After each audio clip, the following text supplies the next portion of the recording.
Okay, so the weirdest thing, my Wi-Fi adapter, excuse me, but for some reason decided to cut out on me. It was just all like, nope.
Alright, turn the voices down.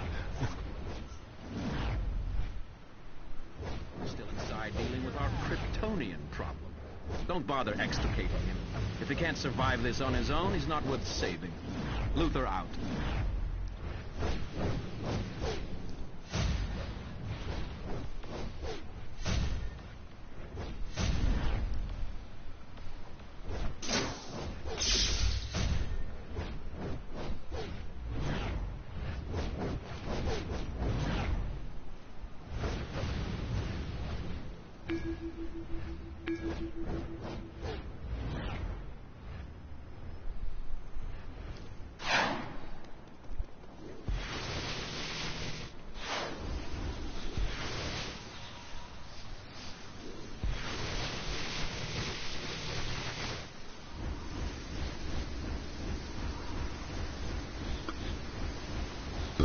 Excuse me.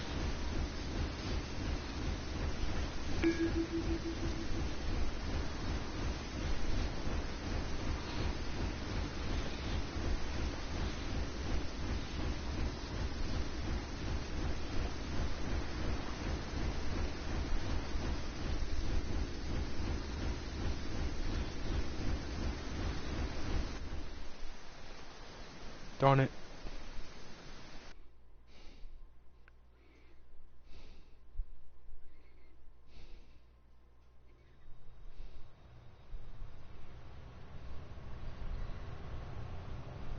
This is Amanda Waller. The Suicide Squad is now in control of the situation. I'm sending in members of Task Force X to assist you. I don't want to hear any complaints. You will cooperate with them.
Damn, flipping now. Get under my skin.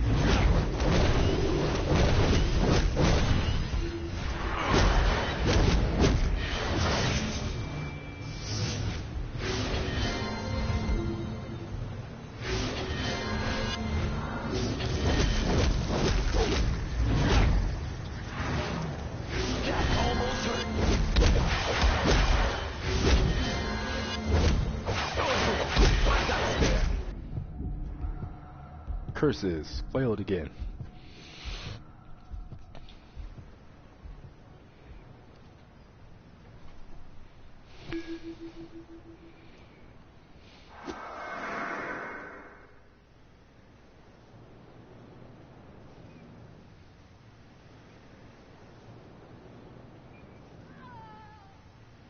Oh, here it is. A minor setback. Oh no, wait, I probably should not have deleted that one. Oh well.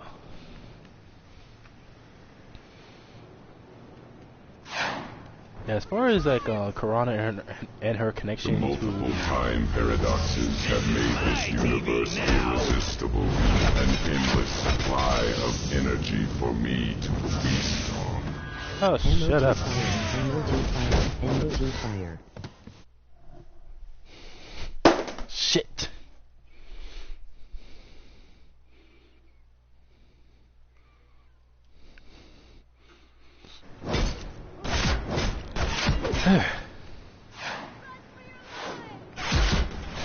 I hate how it specifically has to say emoji before saying what the emoji is.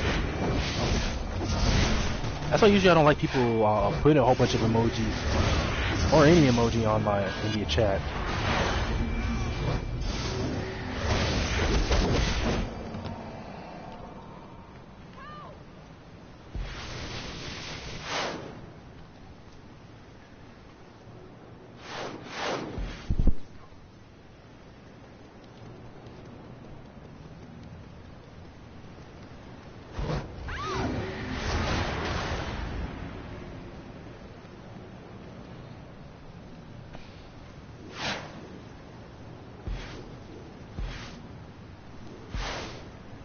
Oh, what's going on over here?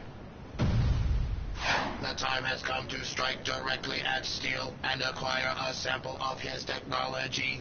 Initiate the assault.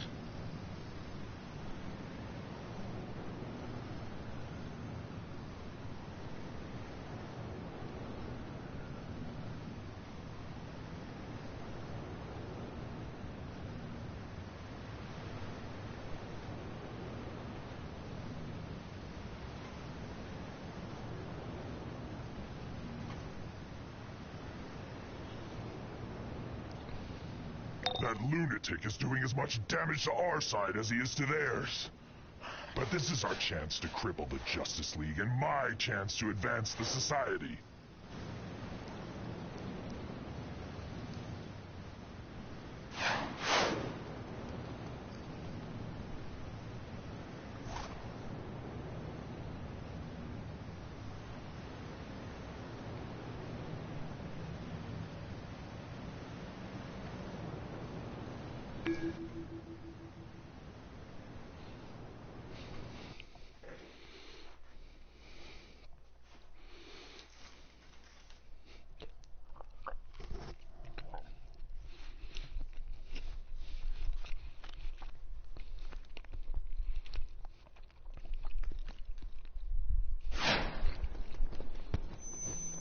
Welcome, welcome, one and all, to Joker's Room of Fun, Mayhem, and Prizes. What will it be? Something to flatten your opponents? Or just some useless crap? Take your money and you take your chances. Break the presents and get your prizes.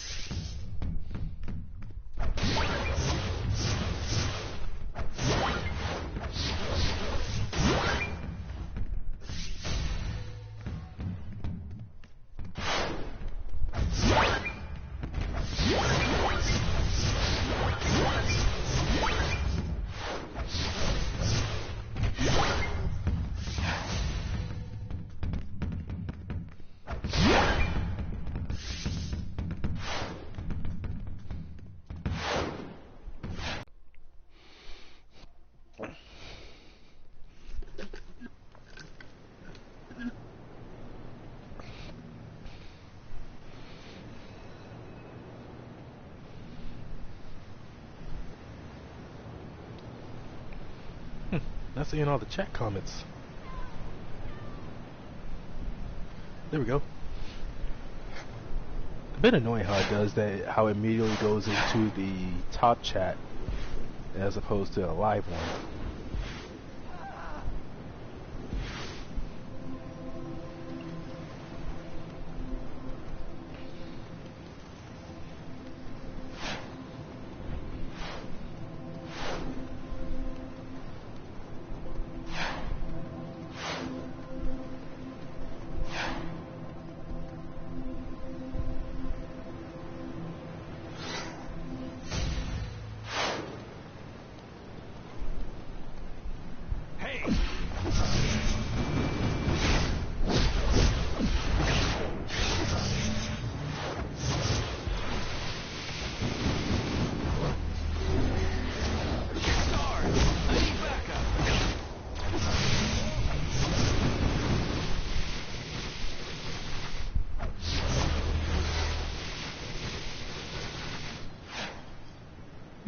Don't recall it ever lasting that long.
Man, this shield is so much fun.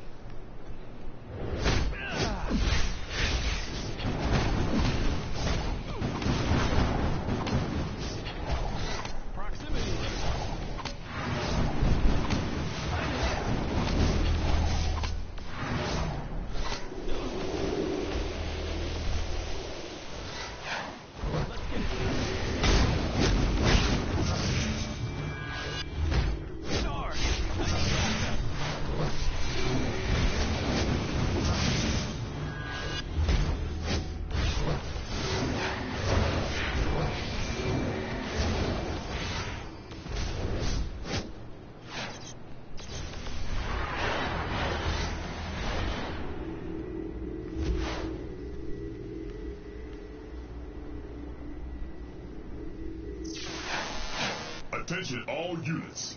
Steelworks Defense Protocol Omega-1 has been activated. Initiate defense mode and prepare to engage an immediate threat. The primary objective is to protect all citizens in the site. The secondary objective, secure the facility. Do not allow the intruders access to terminals, units, or any other tech.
I am literally just running around doing random shit. I need to go to the bathroom.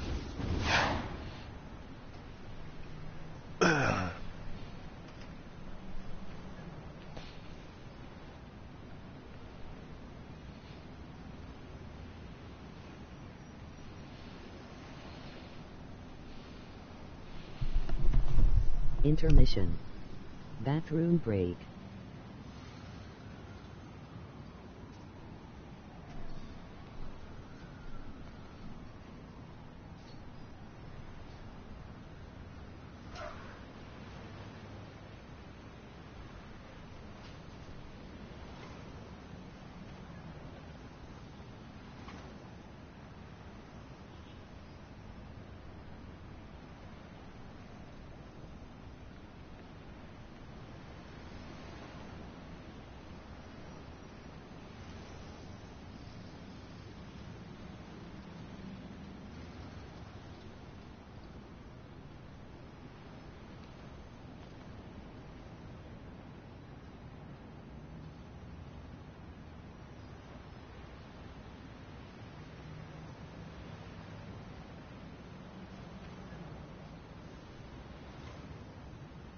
What's up, bro? Do you know about the CR skip?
I am so looking forward to spring, especially the later half of spring. And then summer. Ah, damn! I hate cold weather. What's up, bro? Do you know about this? Yeah, I know about it. But I don't have enough money to be able to buy any more marketplace tokens to be able to buy or to do that.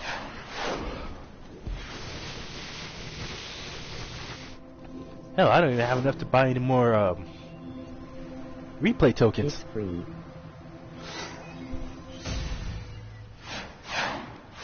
Yeah, when you get a membership. Like when you first get a I membership. just did it on my other account. Must be something going on my end then.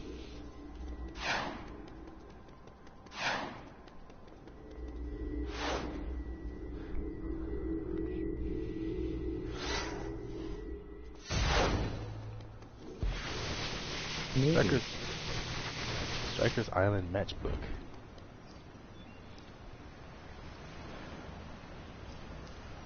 Aw, man.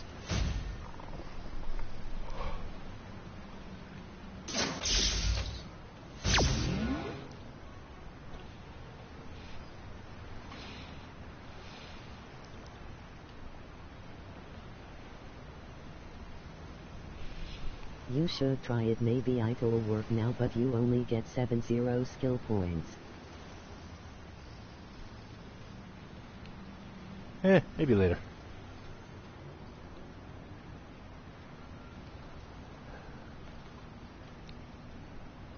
Oh, one of the cool things about the traditions that the Lunarians have is that it's like one of the main colors that they not necessarily identify with it, but that they a very common color in Lunaria, especially among the gods, is the color purple.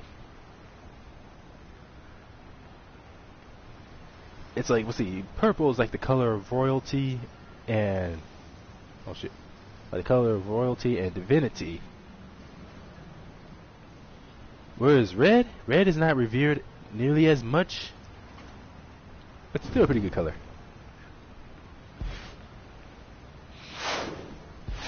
Of course, of the Lunarian gods, Crimson and Ajax are the only ones who wear red. Like no purple whatsoever, just red and black. Well, where everyone wears black in addition to whatever other color they normally have.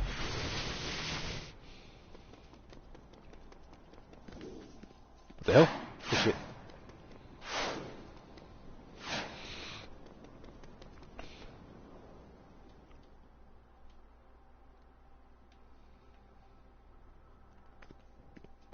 I don't know why, but it's kind of cool how with some skins, how you can have some skins like any animal based, or even other ones that wouldn't require any clothing, like the rock skin, the glowing skin, and I'm trying to remember what other skin there is. Let's see, glowing, rock, lava, and crystal.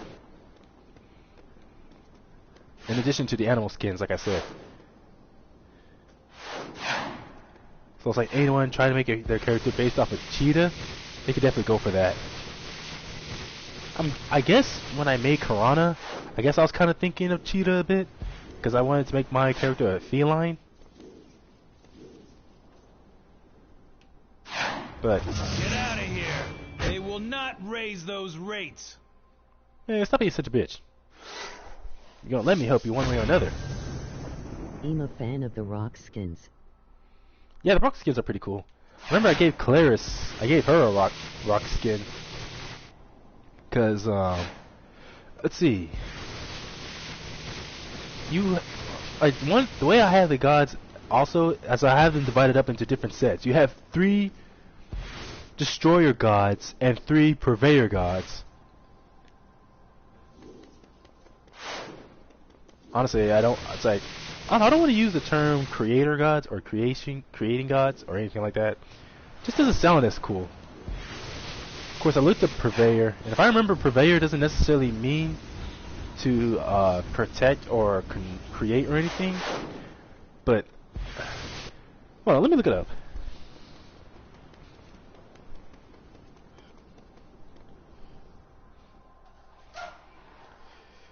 Let's see. Damn, slow ass Google. Oh, here it is, purveyor definition. A person who sells or deals in particular goods. A person or group that spreads or promotes an idea, view. A purveyor of traditional Christian values. Yeah, that's why I chose the term purveyor.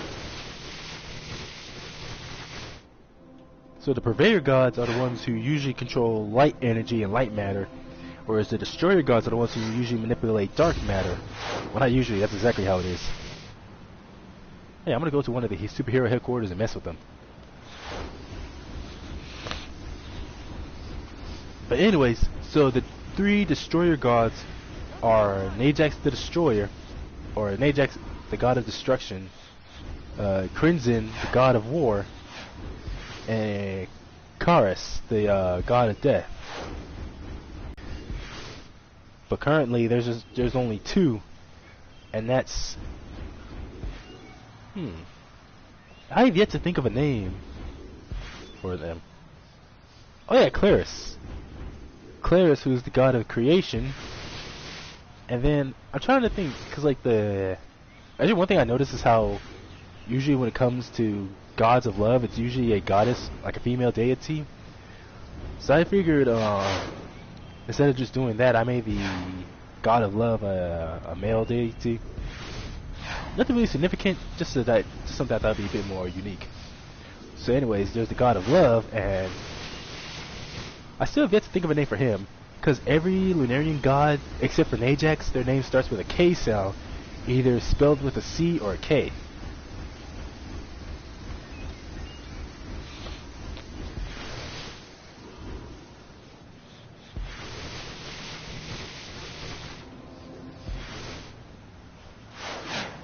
So let's see, Crimson, Claris, Karis, Korea.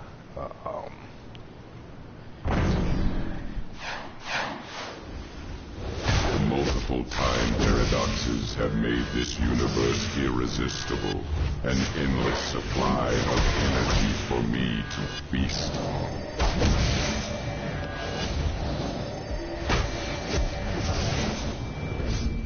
Run! Run! Karana, you're naked. Where the hell are you keeping that shield on you? Actually, don't answer that. Don't want to know. Don't judge me.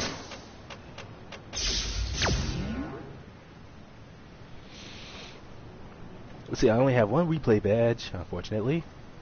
500 loyalty points. I don't know how to get more loyalty points. I wonder if that's what they meant by monthly allowance or something like that. Monthly currency. I have only 10 source marks. Damn it. I have 5 stabilizers and only 10 stabilizer fragments, so I need about... How many more? Allows you to open a time capsule by stabilizing its resonance.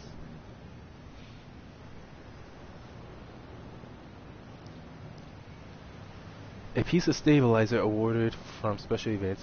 Collect enough and it will automatically form a fully functioning stabilizer. Oh yeah, don't bother telling me how many I need to make a stabilizer.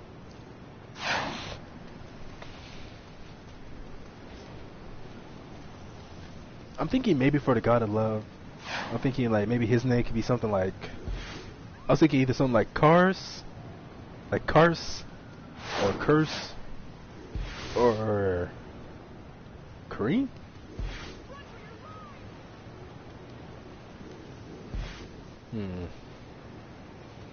Hey, where's the boardwalk? Continue gathering antimatter, my minions. Soon I will be strong enough to consume this world.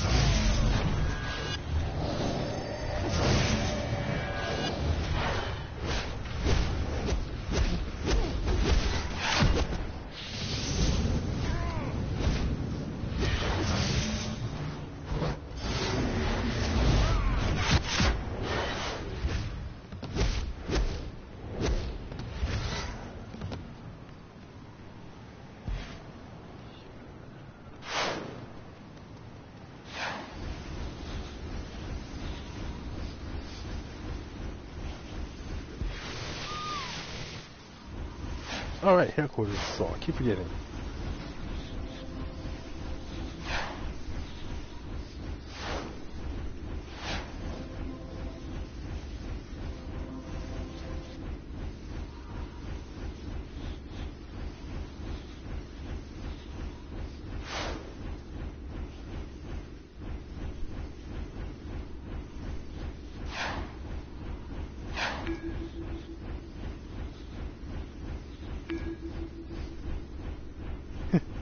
I gave Korea a home that's literally just called apartment.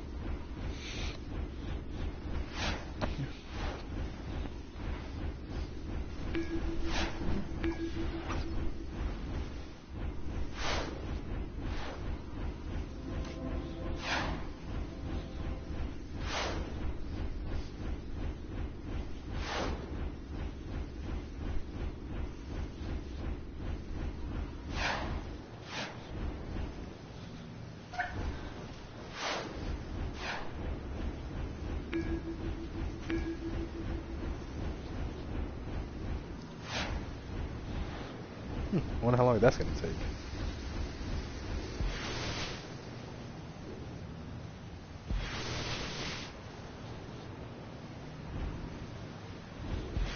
Sheesh, where's the damn boardwalk? Oh, it's over there, I think. I think all the way over there.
don't know what exactly those blue tokens I keep earning are. What they're for.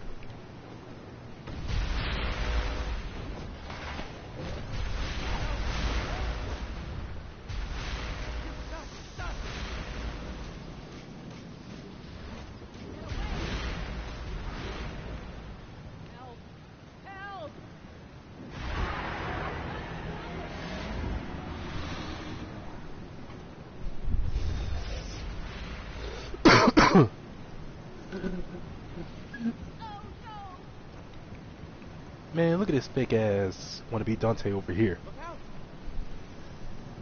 Not too bad though. I can imagine Dante wearing something like that. Don't know about the tie though.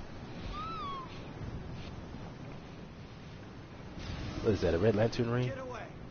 I'm pretty sure a better way to create someone like Dante would be to give him munitions, as opposed to rage. In fact, I never known Dante to. I'm pretty sure there were a few times throughout the series where he definitely got the best he could with what he had. True.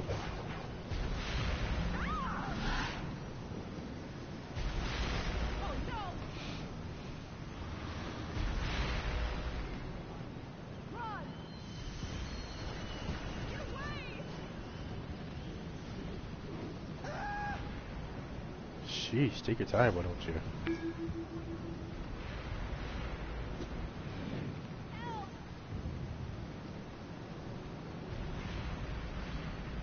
Alright, I don't have Cheetah.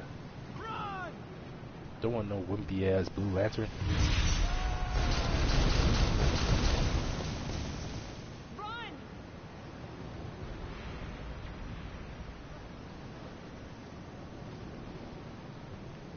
Bombshell Supergirl's outfit makes me think of Wonder Woman. And you got Bombshell Wonder Woman right here.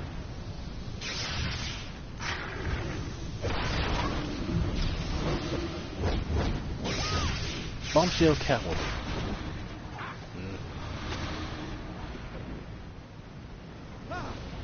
Shazam in his original costume.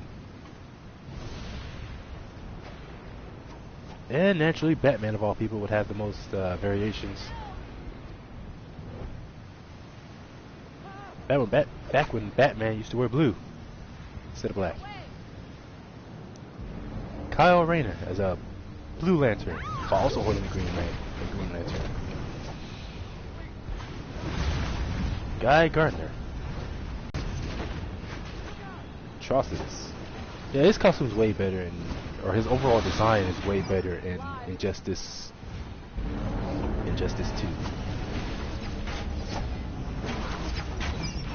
Cersei.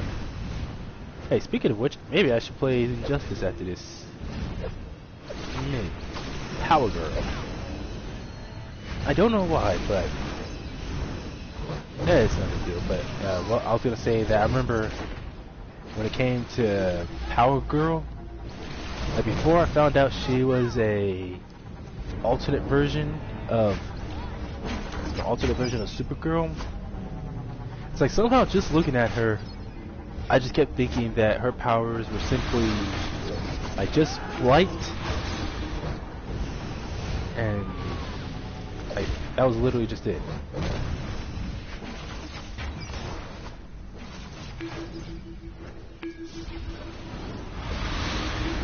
No, like flight and super strength. How's it feeling to add the how's it feeling? What am I doing wrong? Get away!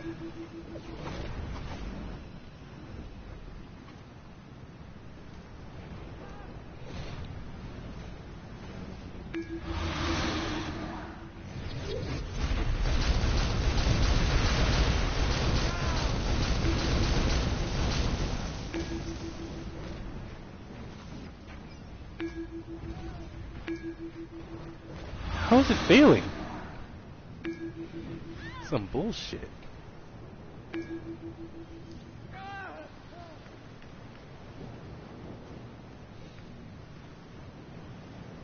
Whoa! Guess I got too close.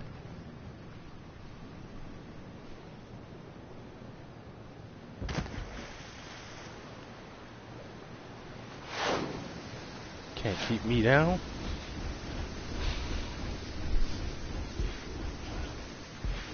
So far, but the backstory I have for Karana, excuse me, is that like in her village, it's not.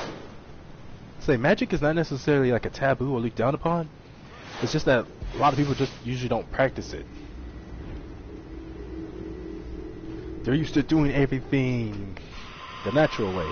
This is Lois Lane and Daily Hard Planet work and Live effort. with an update on Earth's greatest defender, Superman. Called the Man of Steel, Superman came to Earth after his own planet, Krypton, was destroyed. He uses his amazing powers to champion truth and justice, and now to men. Shut up. And Lois Lane is almost as talkative, or probably even more so, compared to Lex Luthor. Oh well. Now, with Karana. She developed an interest in magic at an early age, but didn't really have a lot of time to learn it. What with growing up in her village, having like she was put to work at a young age. Like not necessarily as soon as she was able to walk. No, that's obviously too young. But like sometime before entering her teen years. So she didn't really have a lot of free time. But whatever time she did, she mostly spent reading books on magic, the arcane. But it's she basically grew up interested only in spells that didn't involve her having to sacrifice her soul or worshiping demons. Stuff like summoning spells, like spells that involve summoning powerful entities. Because she, even though she's never really seen it in action during her years growing up in her home, she knew the very idea that it's like just no, you don't do that. Research firms have been working. Well, that was quick. And so when she came to, let's see, where did she first end up? Basically, she moved out of her village into predominantly human territory. Basically, when she moved to Metropolis.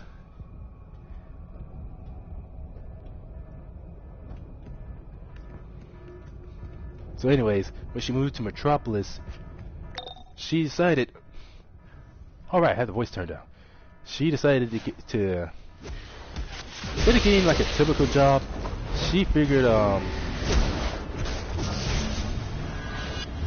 trying to think, was it like before or after meeting Cersei that she became a mercenary? Because definitely when she came to Metropolis,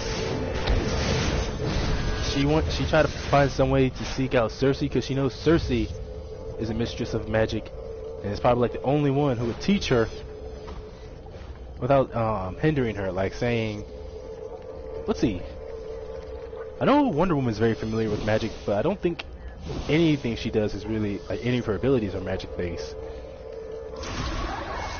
Of course, someone like Zatanna wouldn't be an option either, seeing as how Zatanna will also probably be the same way, like, oh, if you're gonna learn magic, you should use it for good, and I'll only teach you certain types of magic. Something like that corny, stereotypical hero stuff. And so, that's kind of like a deal that Karana and Cersei made.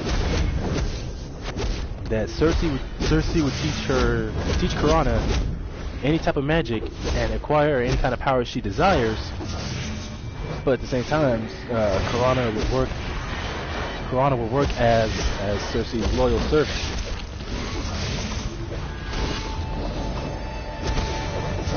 Which occasionally some people do question Karana's high loyalty to Cersei, since she openly refers to her as mistress or her mistress. So some people often, either because they're legitimately curious or just to mess with her, ask her if it's more than just wanting to learn magic, that's why she's so damn loyal to Cersei. Whereas other villains, from Lex Luthor to whoever, she'll work for them, but only if they pay her. Like I said, because she's a mercenary. But she prefers not to do any assassination work.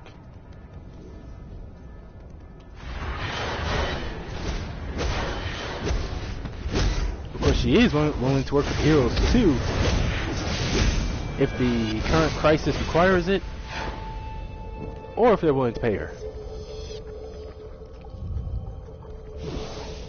So it's like she may be a mercenary to most, a loyal servant to Cersei, but she's pretty kind of flexible with her alignment. More of an anti-hero than a straight-up villain.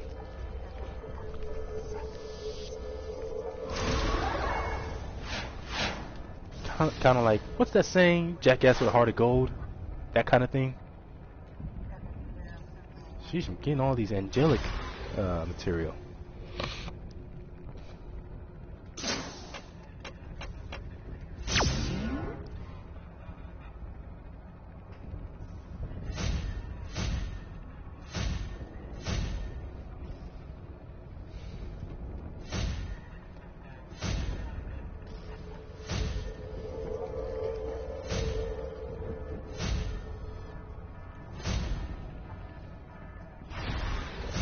Might as well sell these because I can't use them.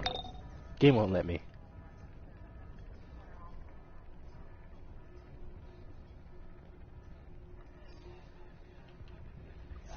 Hey, didn't I do this mission before? I think I did.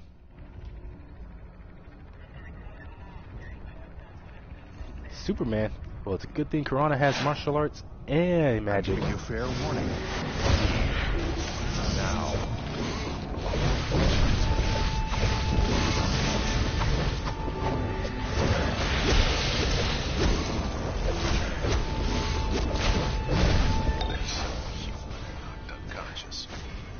Sadly, we don't have time for more fun. Looks like most of the Justice League is on their way to that police station. I'd recommend a hasty exit.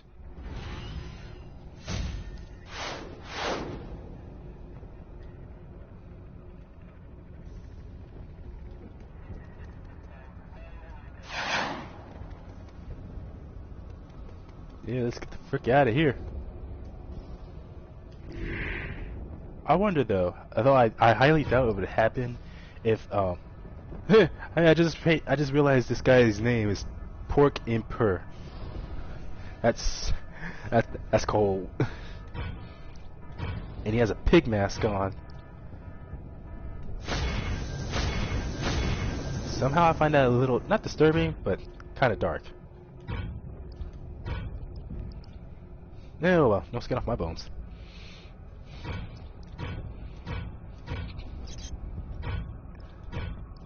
Now, definitely one of the most interesting things about Karana is her unique relationship with Najax. Because with Najax, his misfortune was basically Karana's fortune. If Najax had never killed Karaya, Karana probably would have never gotten the powers of a god. So, of course, they're both unaware of this. Like, she doesn't know, he currently doesn't know that she got her powers from Karaya as he was dying. And she's unaware that he's the one who killed Karaya, or fatally injured him.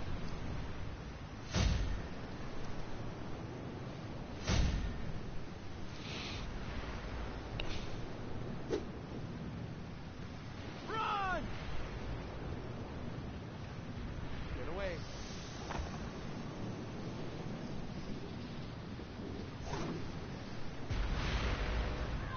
Oh yeah, I have my own. I would settle for pictures of the characters. Yeah, pictures of the characters, how I would have drawn them. Skill points 9. Let's see, he's level 14, combat rating is 9. Power type electricity, skill points 9. Movement speed, movement mode, super speed. Hey, go fast, super speed, cool.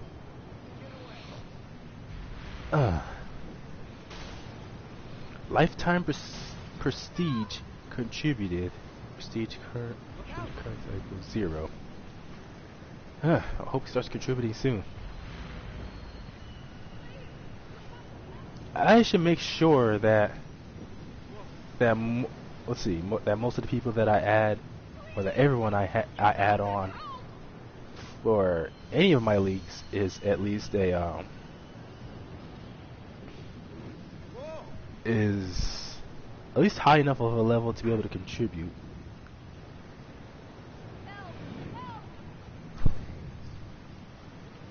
Oh, now what was I gonna do?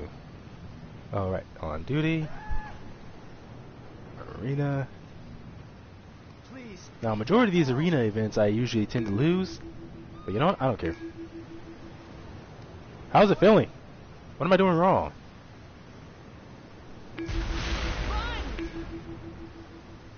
Man.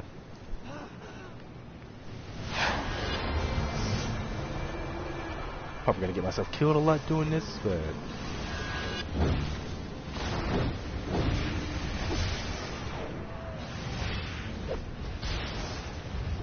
yo, come on.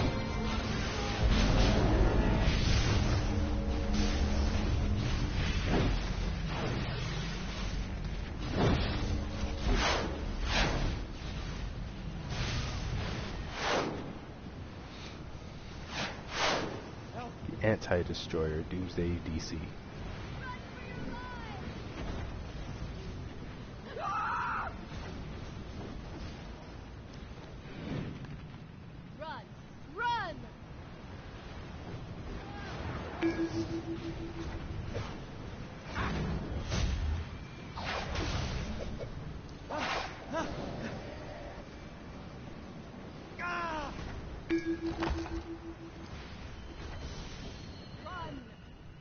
Wait, which directional button was I supposed to press? Because I was trying to activate her PvP mode. Even though my player versus player combat rating is only 26.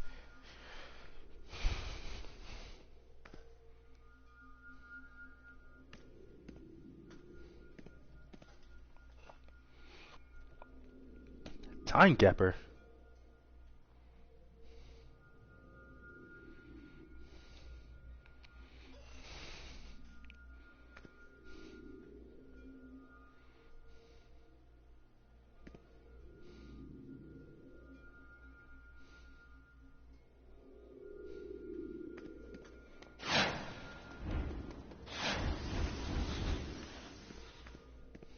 What I don't like about this one is that once you successfully capture the circle of power, say ring of power, then suddenly all these not sentinels, all these brainiac drones just come and attack you. Which I feel like if you manage to successfully capture it, they should be on your side.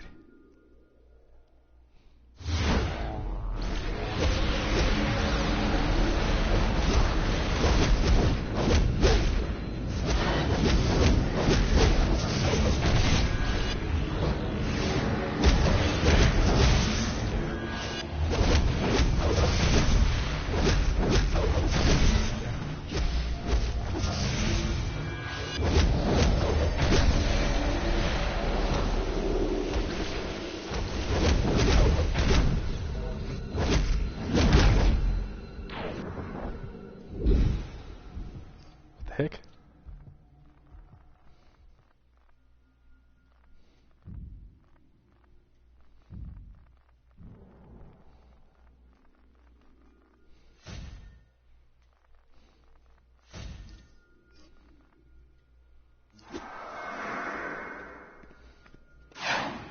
They only have one type of PvP soda cola, and it doesn't even help much.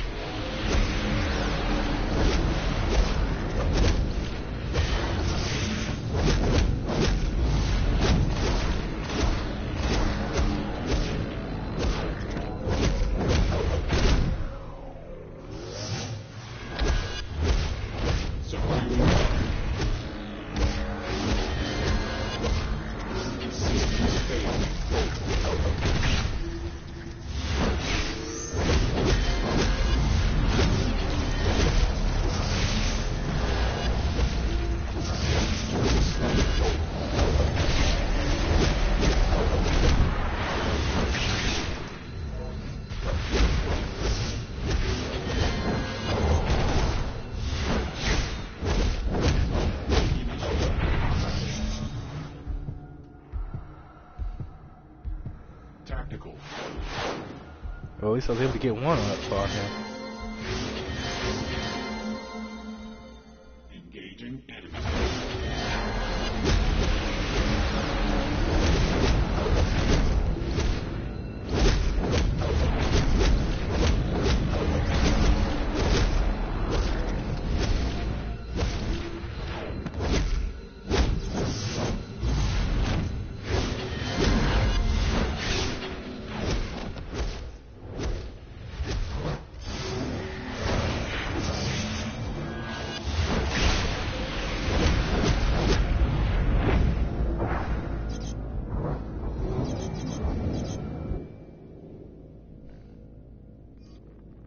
Darn. Exactly what I'll be talking about, how usually I tend to lose most of these. Well, it's kind of cool you still get rewarded.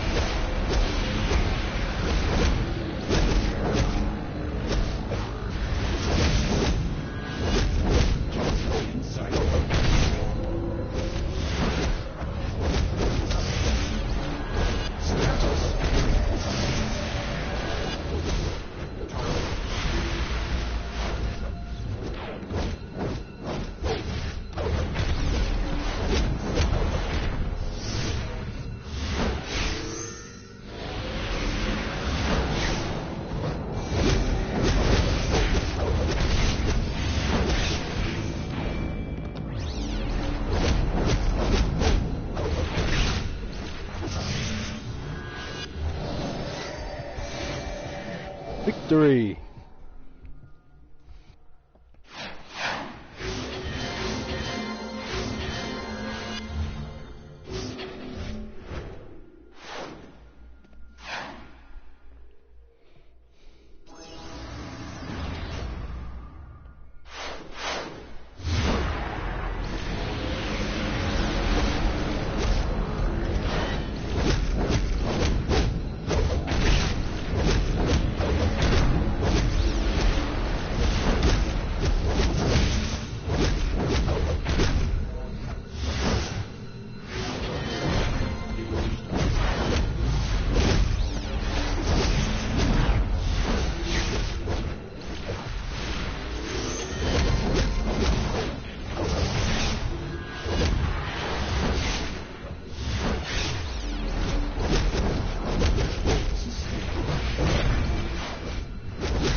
Man, this shield sucks in PvP. It'd be nice if I could do something without getting knocked down every 5 seconds.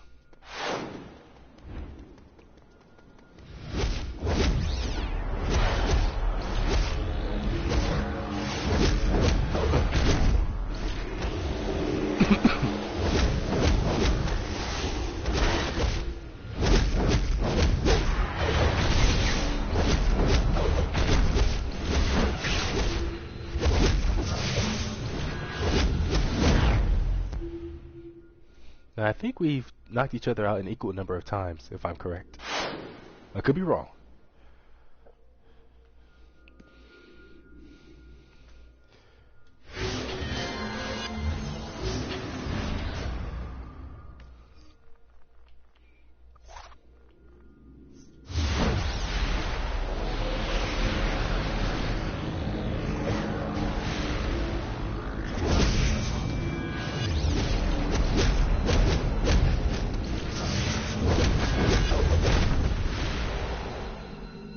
Sweet.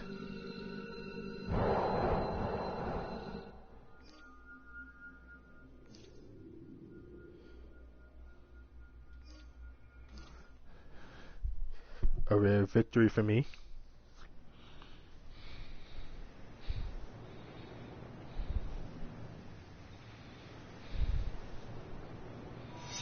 You've got to stop them!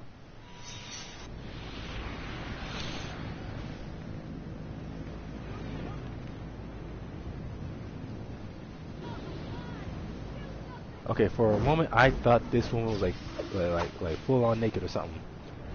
Like I thought I was looking right at her actual ass. Premium GG. Wait, what?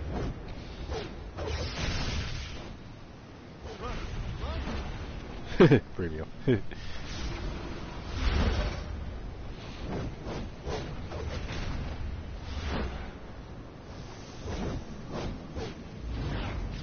Oh, don't you do this to me again.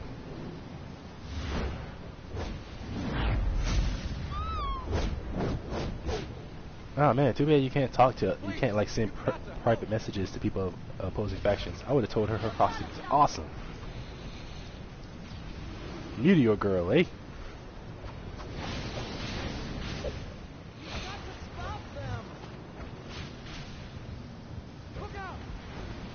$289 PVE?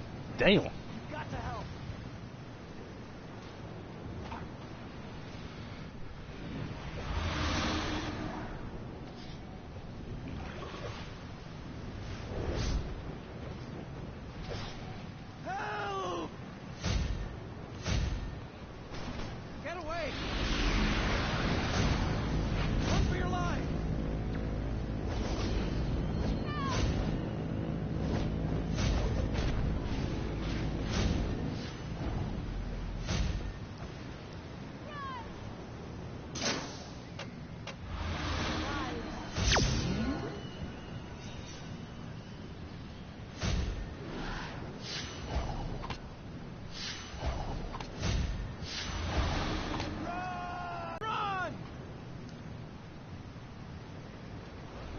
I love how crowds are just giant light shows, is the delight.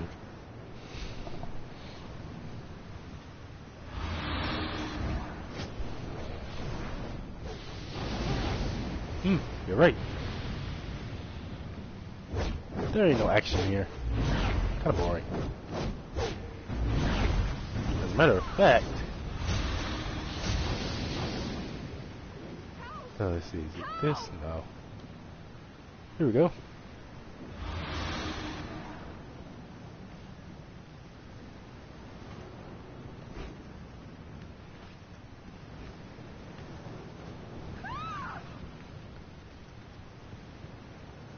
I should probably get me some more PvP gear.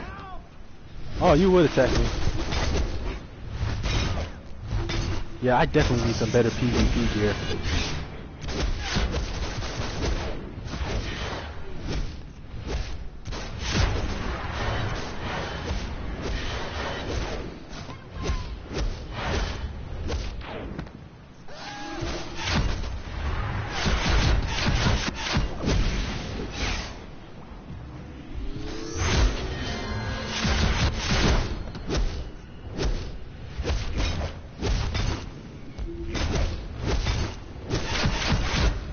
I think it's like any of the enemies, they have to have PvP mode on as well for this to work.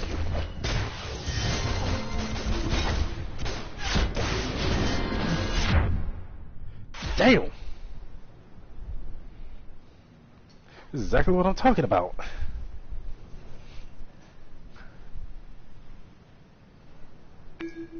Well, at least they had enough honor to bow. So as far as the series that I'm currently working on, like this, but combat is like Injustice 2. I honestly don't know how that would work. Actually, I mean, this being an MMORPG and Injustice being a 2D style fighting game, because it would really limit the number of people you could fight. And I don't think too many people would like that as far as MMOs are concerned, or MMO players.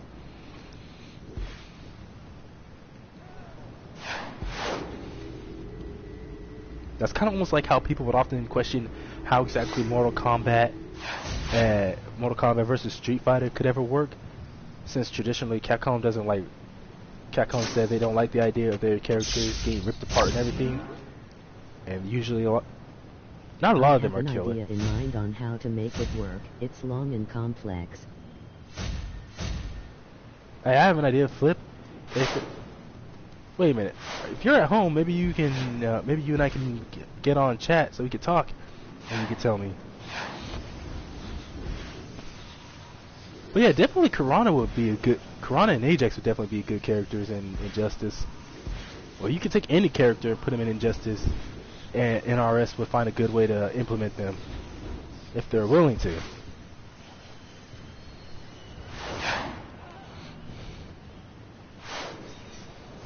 Get away.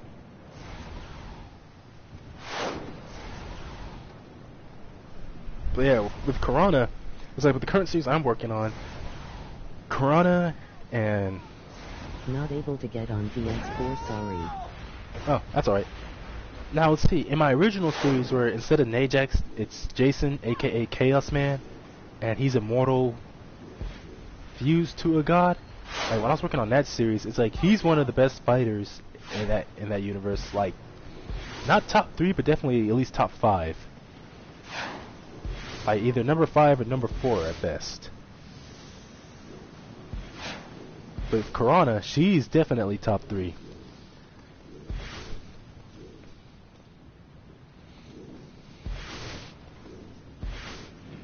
It's like I don't know if she would be ever good enough to be top 10 within DC or even honorable mention. But no, she would definitely be an honorable mention as far as like an honorable mention at best. But actually one of the top 10, I don't know. But it's like the styles she mainly uses are, her main style is. I'm Jack Ryder, and this guy's definitely are annoying. wrong. Why? Because deep inside you lives a primal savage beast. Shut up. Anyways, Karana's main styles, like the very first martial art she learned is Muay Thai, so that's her base style. But she also knows Aikido, boxing, and that's about it. So she definitely knows grappling, but she's more of a counter grappler, since that's what Aikido is.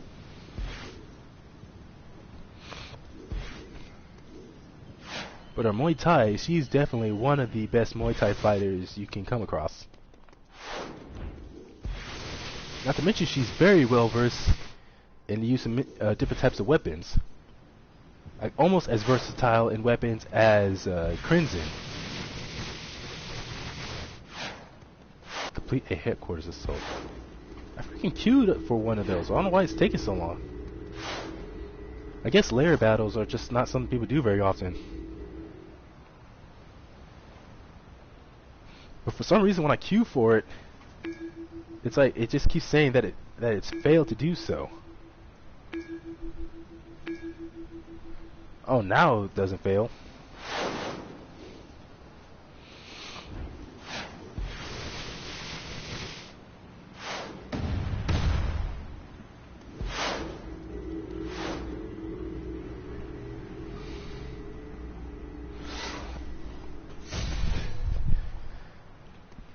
Now, between Karana and Ajax, in this game at least, I don't know, I guess it's like, if I ever do make that into a story, even if I don't become a writer for DC or anything, it's like more of this whole idea with like Lunarian gods and whatnot. I'm trying to think, how could I make it work without the whole DC thing?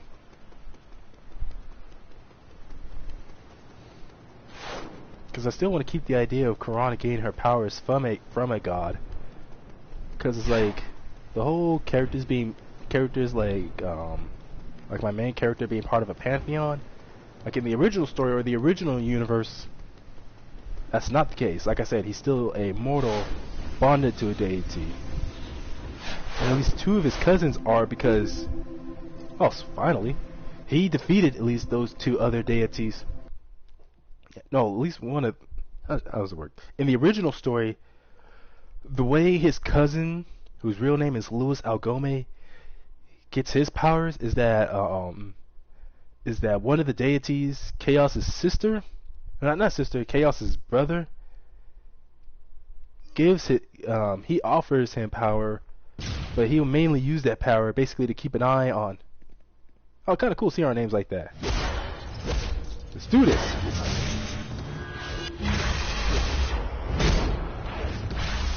Yeah, this is definitely not my base.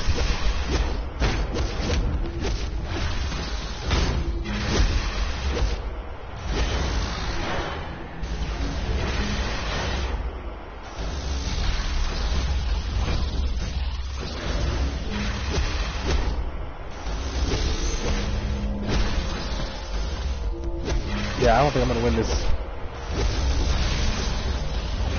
Oh my goodness, I'm constantly healing.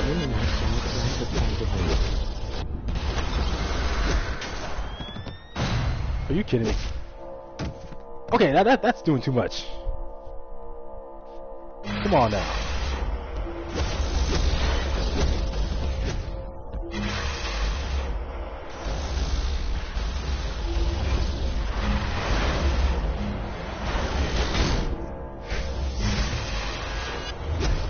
Ah, my skills are good, but this opponent is clearly stronger.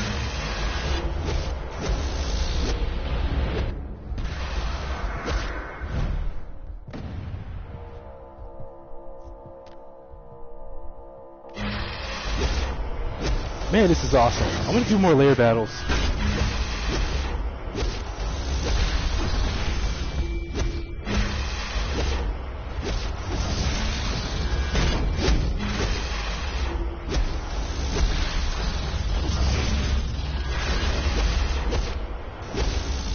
Oh, it's 5 rounds. So this is PvP. I'm out of here. Dang it!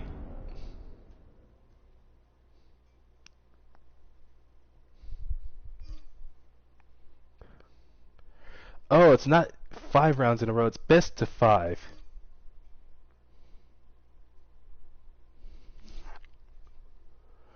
Yeah, PvP when you do lair battles. Seeing cutscenes like that was pretty awesome, though.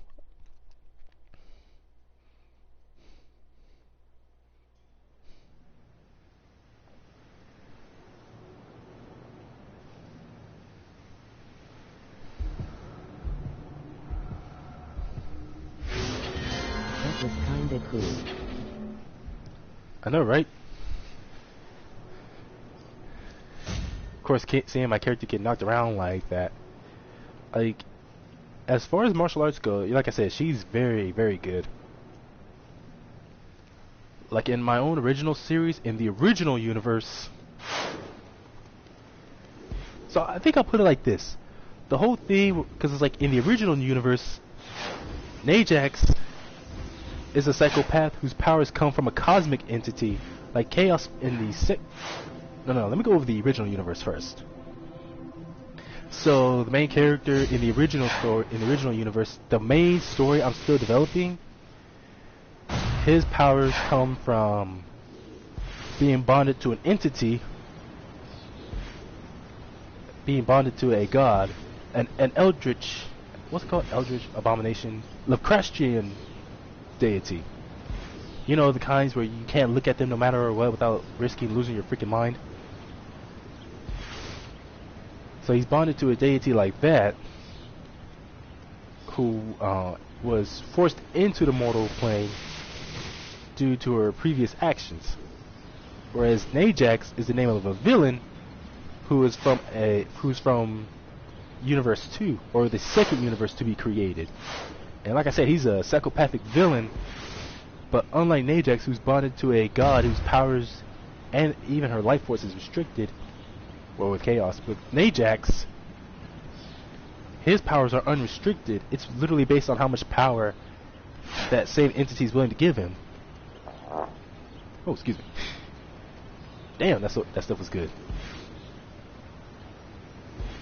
I haven't been to freaking Jack in the Box in a while. Now, where was I?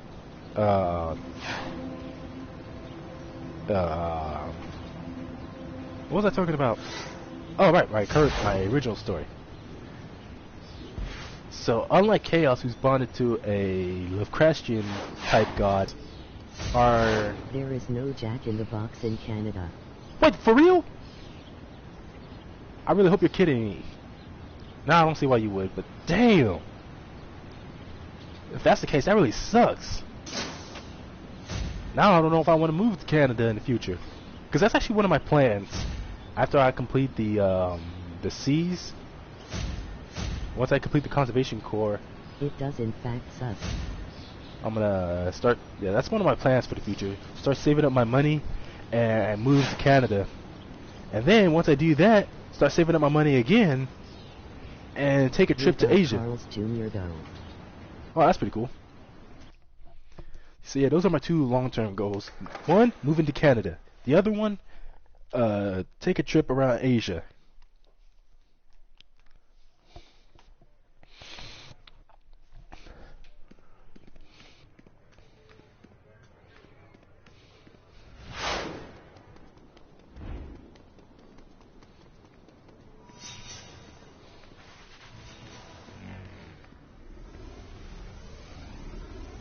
What you wanna do in Canada? I have no idea.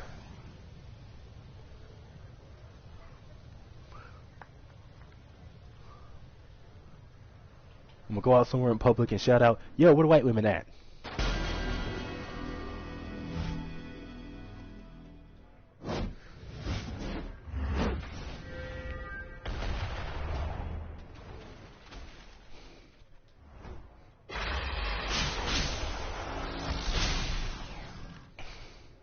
They are at the hockey game. Yeah, that's one of the things that's often associated with Canada. Let's see, hockey, bacon, and maple syrup. I know there's this one guy, this one jackass, where it's like one of our teachers said how in Canada, Apologies. apologies for what? Hey, what'd you say?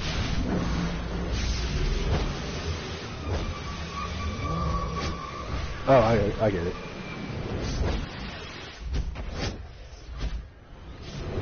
Nah, I ain't gonna say that. Not yet. But, Canadians are known for apologies. okay.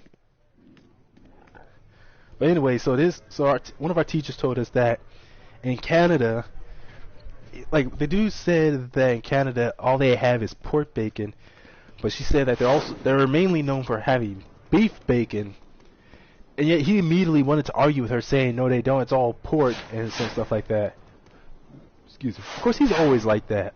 Like if he says something and you say something to contradict him, he will get into an argument telling you to check your facts or saying you're wrong. Like one of our my teacher in academics said how there's a $5,000 bill, and he said no there isn't, and how the teacher needs to check his facts. And I'm like, how the hell is he gonna have the nerve to tell his teacher, who's not only been alive longer, but would definitely know, since he teaches U.S. history and would know the history of whether we have all bacon. Beef bacon is not a real thing. That will just be beef strips. good enough for me. But what was I gonna say? Oh yeah, he was trying to argue that there's never been such thing as a $5,000 bill, or $1,000 or $100,000 bill, until the teacher showed him a picture, which definitely had those kinds of bills, a $5,000 bill and even a $1 million bill. Of course, he didn't have nothing stupid to say then. It was like, I don't know why he's like one of the people that I know here who's so quick to argue with anyone, teachers included. Like the dude's weird. Like he has this creepy obsession with one of my friends who's also one of my coworkers. Because Canadians have some wacky money. Let's see. Me, my friend I was just talking about, and that guy I was also talking about who like I said is very creepy.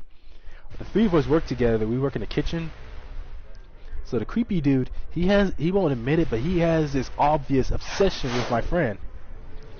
Rather if it's anything sexual or not, I don't know. But like I said, it's some kind of obsession. I'm guessing because of his bad luck with women, which is mostly his own fault because he's always doing stupid shit behind said women's back. But it's like he acts and talks so entitled. Like he asked the teacher what would happen if he were to self-resign, or SR basically, and the teacher told him that he'd get kicked out. Or no, that's not what it was. He asked the teacher what would happen if he would SR, if the center would pay for his bus ticket or for his ride home, and he told him no.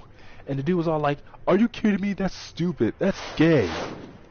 Or that's retarded." Like that, he keeps like anytime he doesn't like something, he'll refer to it as either retarded or gay. And I'm like, how can you use something that defines either happiness or homosexuality and use it like an adjective for or as a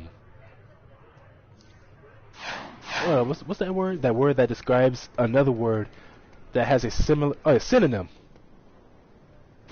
Anyways, using a word as a synonym for stupid or lame or whatever. But anyways, he was trying to argue with the teacher, saying that the Santa should Sounds like a very intellectual individual. He is so entitled. Like, believe me, he really is. What is this, a freaking bot? They didn't even spell cheap right. Yeah, no. Fuck off with your fake ass advertisement.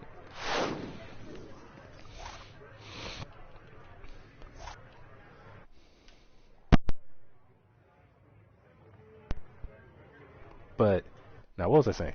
But yeah, he acts so entitled. Like he keeps thinking that he should just be handed everything. Talking about how they should pay for his bus ride home, even though the teacher said they don't have to, nor are they going to, because once you SR or get kicked out of the program, you officially have cut all ties from the C's, and you're no longer a student, so they're not obligated to do anything for you. It's like the only way they would really keep doing you any favors is if you actually graduate.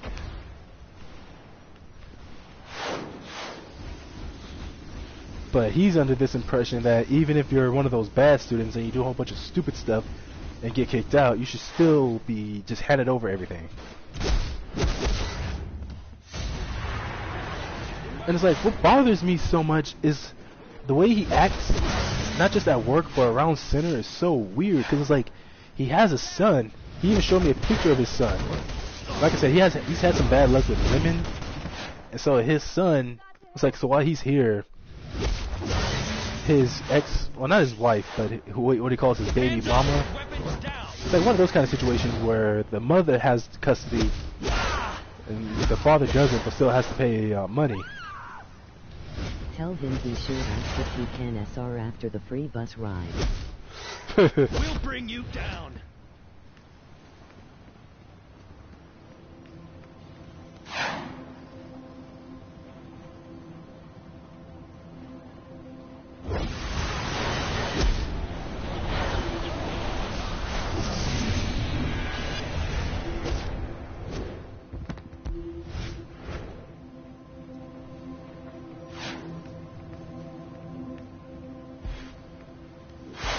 Where do you think you're going?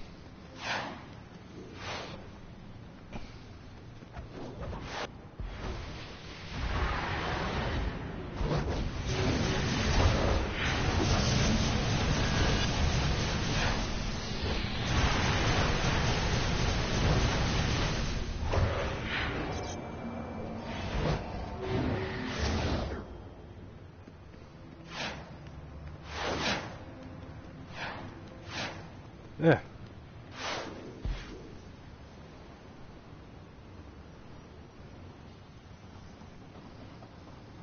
Where the hell did she go? I saw her on the map, but... Oh well. I mean, in that situation, I probably would have tried to run too. Where's my water? But anyways, like I said, there's just so many things wrong with this guy. It's not just me who thinks that, but a lot of the staff as well. And like I said, that same friend of mine who he has this obvious obsession with, it's like it can't even. I think he does have. I think it is something sexual, because he keeps, like, at one point he started going up to him and tapping him or slapping him on his ass. Like that's how weird it got. Like normally he would just keep saying stupid stuff, like saying that my friend was obviously pregnant with someone else's child. Or how it's like my friend, is a guy, so it's like him saying that stuff makes no sense. To be all like, oh, this person or that person told me that he was pregnant with your child, or he would even say that stuff to me. What other stupid stuff would he often say? I'm trying to remember. But like I said, that's just the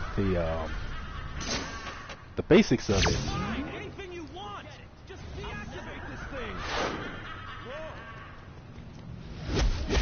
But like I said, definitely the whole thing with him slapping another guy's ass and acting so casual about it is weird. He's like really one of those people where he thinks he can do whatever he wants and get away with it, but if you do something back, he'll get all mad about it. Like my friend, he did the right thing and reported him for it. Like he actually reported him to the staff. But yet, that guy, instead of accepting that maybe he shouldn't be putting his hands on another man or anyone in general, he's all like, "Oh, that guy snitched on me. I hate that guy now." And I'm like, what kind of sense does that make? Like you're putting your hands on someone inappropriately. Hell, the fact that you're putting your hands on someone regardless, and it's like now there's like this sort of animosity between them.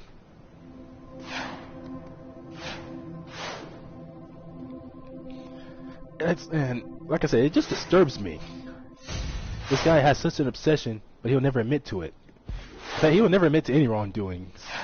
I remember one time he came up with this weird scheme where another one of my friends in the kitchen, he tried to convince him to pay his child support bill, which is $400. And I'm like, well, you must be out your damn mind if you think he's gonna pay money for what's your problem.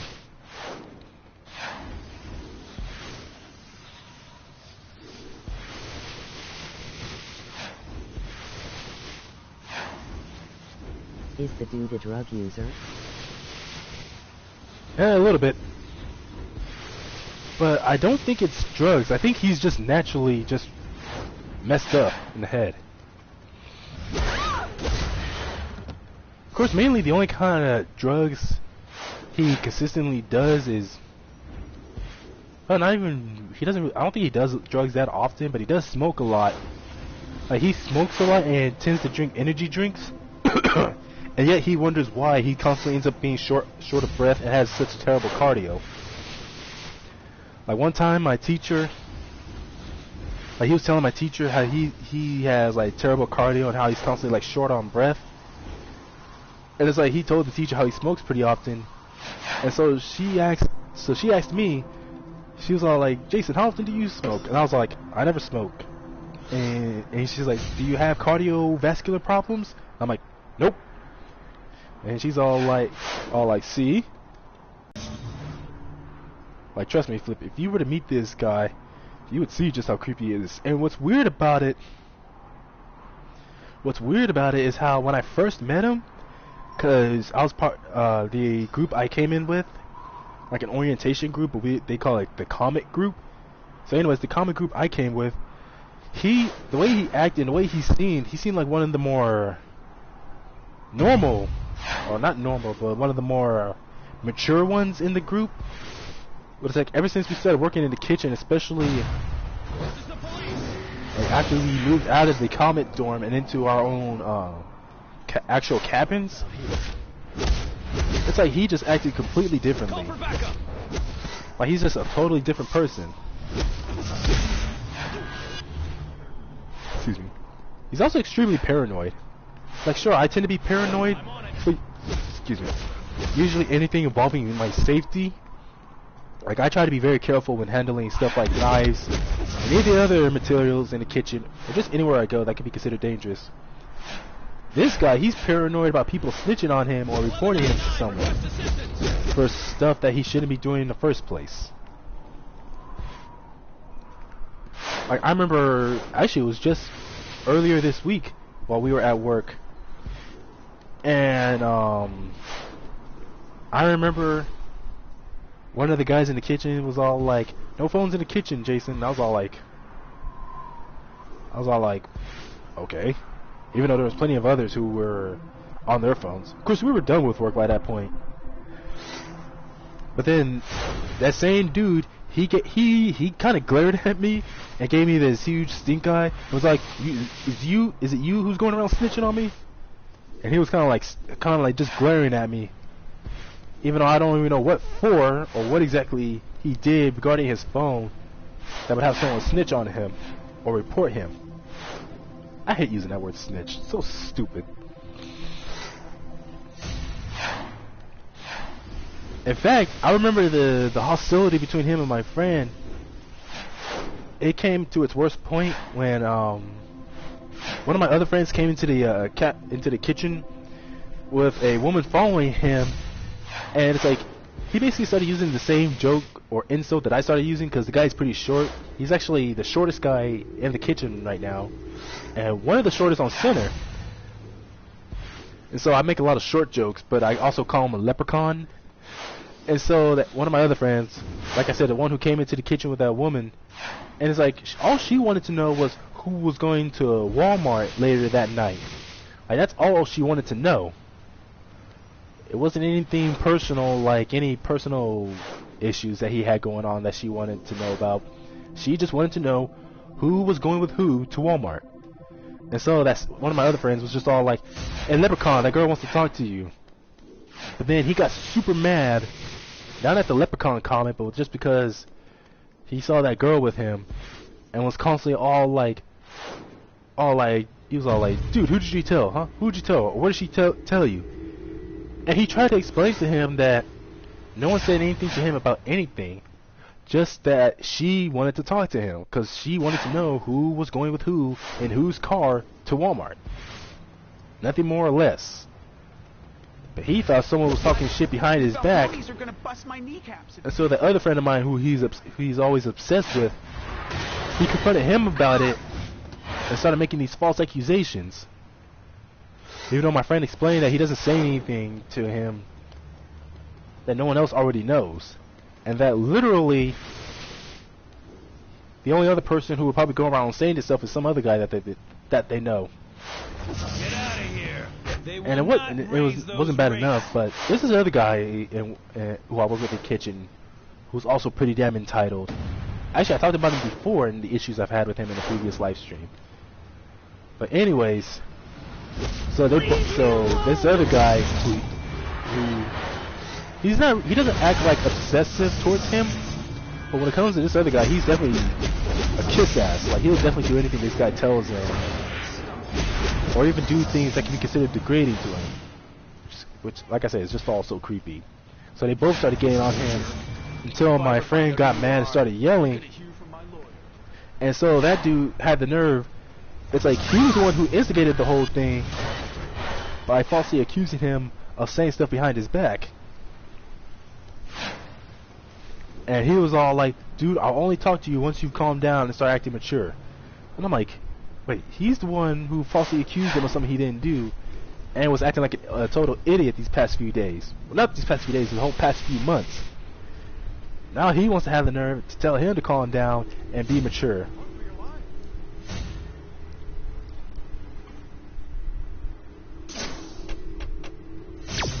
Like I said, a lot of this stuff he doesn't go to the same extent with me, because he definitely knows that I would report him if he keeps messing with me. And I'm not afraid to admit that, honestly. It's like, it's not my fault people like him can't learn to keep his hands to himself. But he's definitely one of those, "Oh, I can do whatever I want, but you have no right to report me." He's one of those kind of people. This is Vicky Vale with JLA Watch. You know Batman, you know Batgirl, but now there's a Batwoman in town. This red-haired bombshell has been busting crime across Gotham. Her target is the so-called religion of crime, rumored to have links to the infamous international crime group Intergang, as well as the dark I have no idea what the hell apocalyptic I'm god doing. Darkseid. Looks like she's got her work cut out for her. This is Vicky Vale for JLA Watch.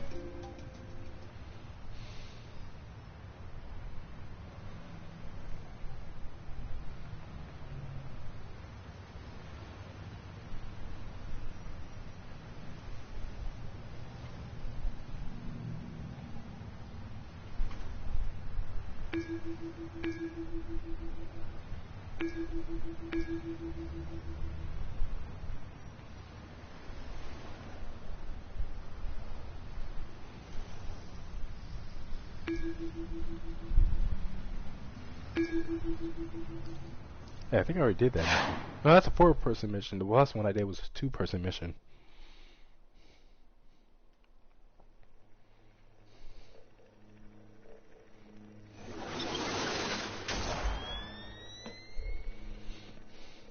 Brainiac is using those capsules to convert people into his slaves.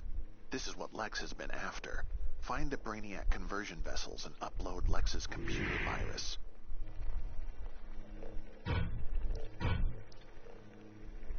It's Waller. I'm taking over this situation. This team is now operating under so sick of Suicide listening to Squad's Waller. authority.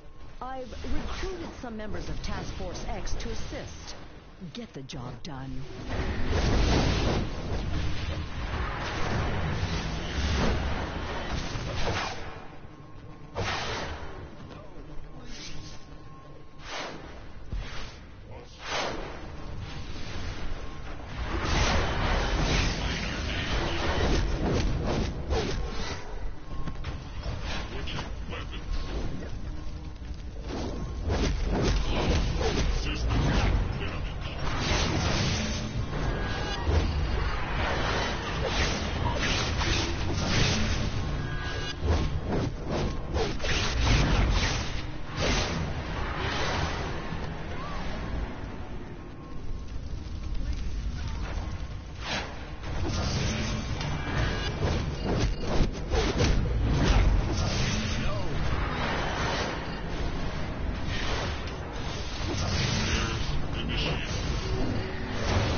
Brainiac will pay for everything.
I forgot what I was doing.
The Falcones are gonna bust my kneecaps if you take this. And my...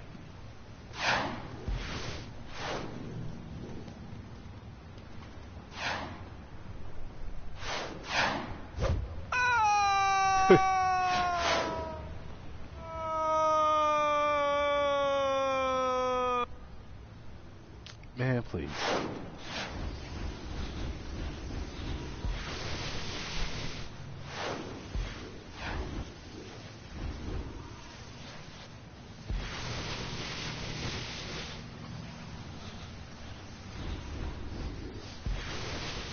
That was very special. What, me knocking that guy off the roof?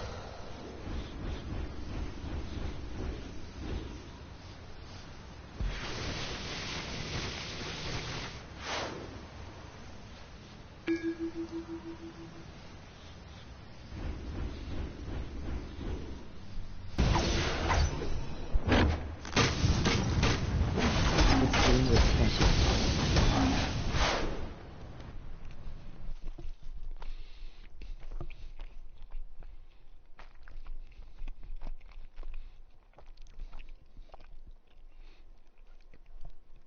I honestly have no problem doing that since none of them are in any real danger.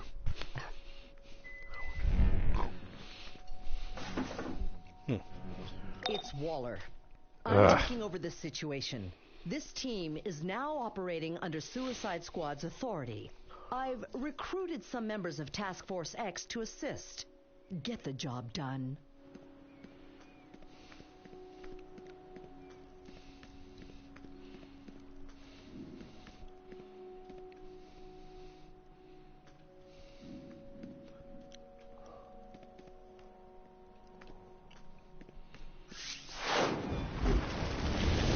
In the comic book civilians, they don't matter.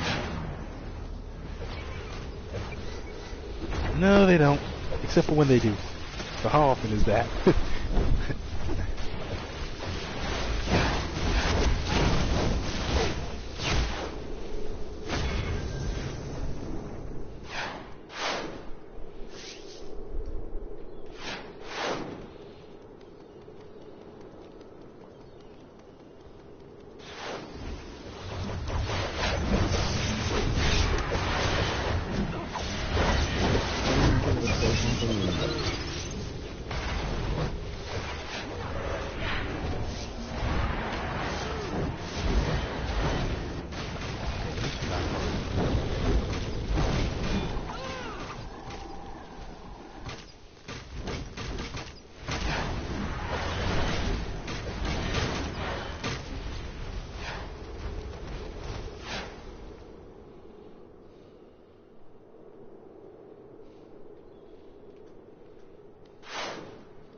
This statue must be fully armed for it to allow us passage. Find the missing pieces.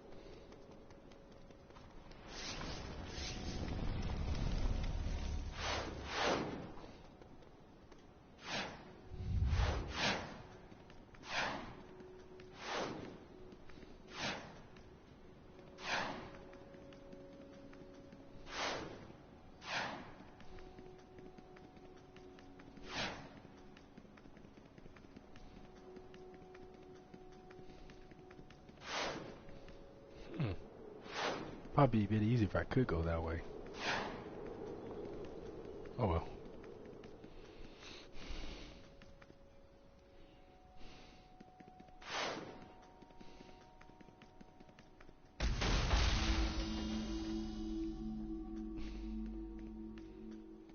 How has RE2 been treating you? RE2? Yeah, it's still pretty fun to play. I mean, I don't play it as much now that I beat the game. Both. Well, I think I've only done. Let's see, I beat the game on both the first and the second run for Leon, but only the second run for Claire. So I still need to do like the first run.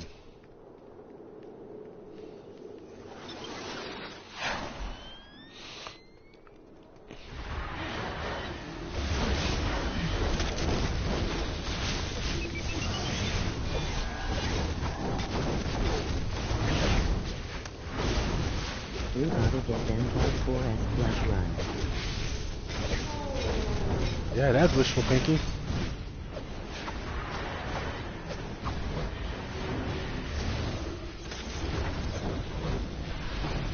I don't know, maybe I should stream that next.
Holy shit.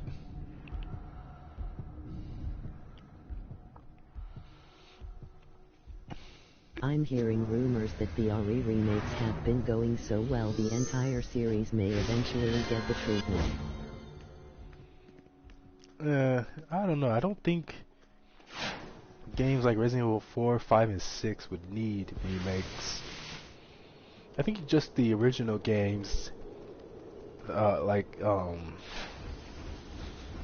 see, the games that had those fixed camera angles that the series was so known for early on, and that were more horror based. I think it's mainly those that are just getting the remakes.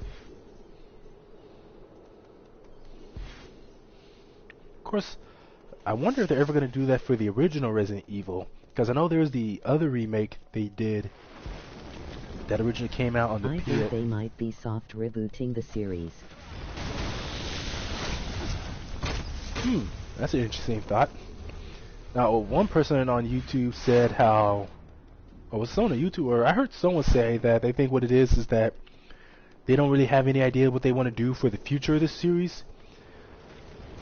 So instead of so they said that they're just rebooting or remaking the earlier games, at least until they can come up with an idea for what they want their next Resident Evil main game to be.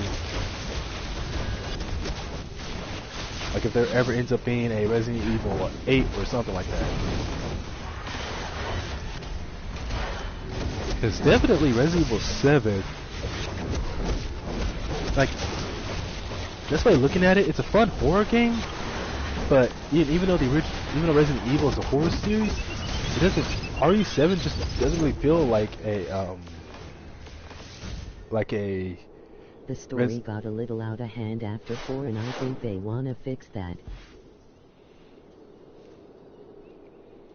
Yeah, that may be the case. I just figured their main purpose was just for nostalgia reasons, as far as going back to the original games and remaking them.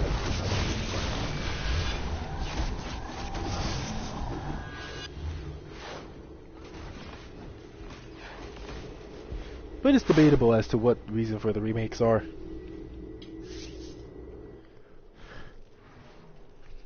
Release the dogs of war, my sisters.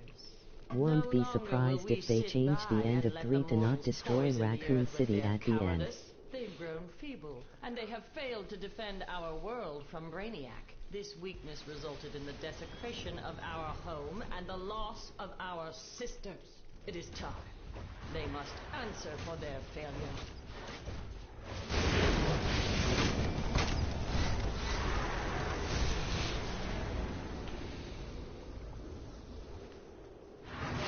I won't let Diana's little act of treason interfere with my goals here in Themyscira. Keep her away from the Queen, at any cost. Drive them out, and back into the mortal world.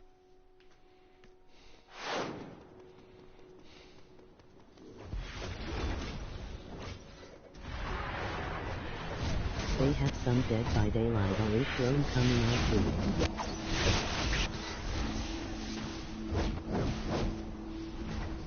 I don't think I ever played Dead by Daylight, so I wouldn't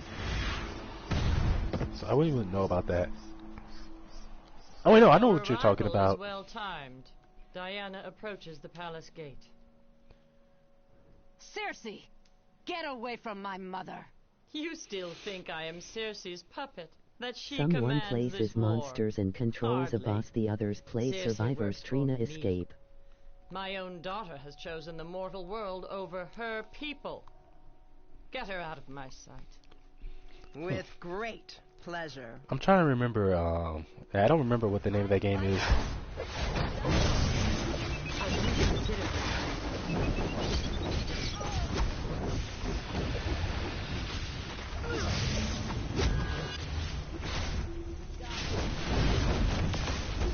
Dang, they took one of them down real quick.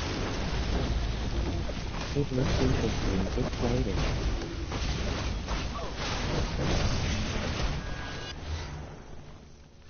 I will stop you both. You cannot stop war and death, Diana.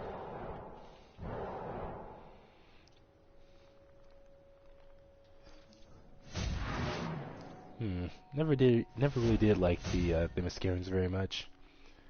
So many of them so arrogant and full of it.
I ever find out who you are. This is Hal Jordan. Oa has been invaded by Black Lanterns. I need immediate assistance from anyone who gets this message. Doesn't even say how I'm supposed to get to Oa. Probably through the Hall of Doom.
Can't really think of what else I want to do right now.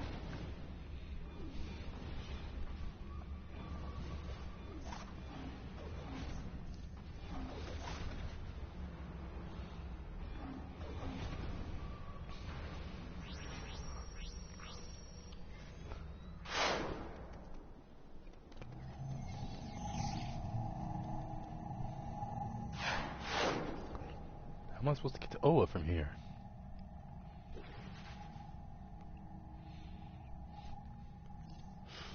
Man, it doesn't even show out. Electric's Prime? What the hell?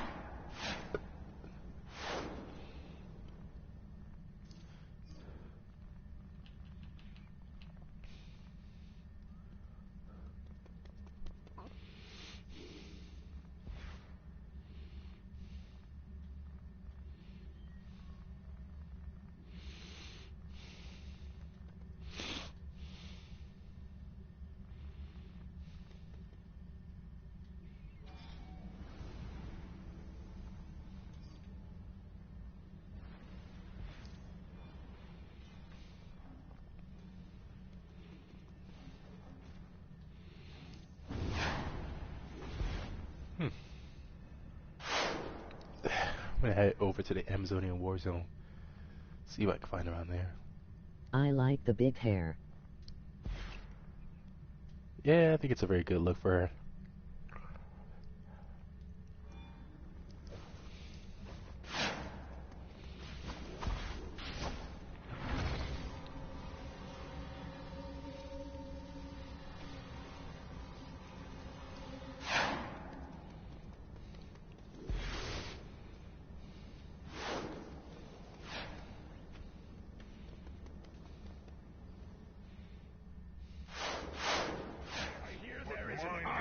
Locked away in an Earth Hero conclave. I shall retrieve it.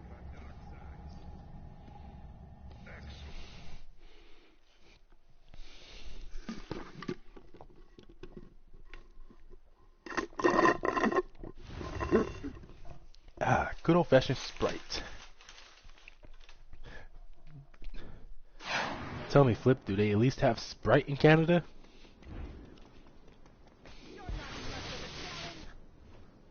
You've done well. Wonder Woman's forces are struggling. Soon, Hippolyta will rule unchallenged. With my guidance and counsel, of course. It'll be like old times. Oh, that's right. I know something you don't know.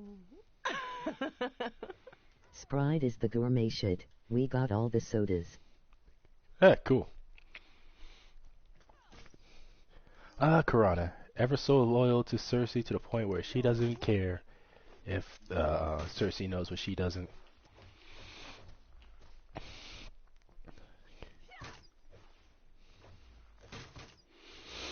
Wait, what mission is it? Active Defiance Operation.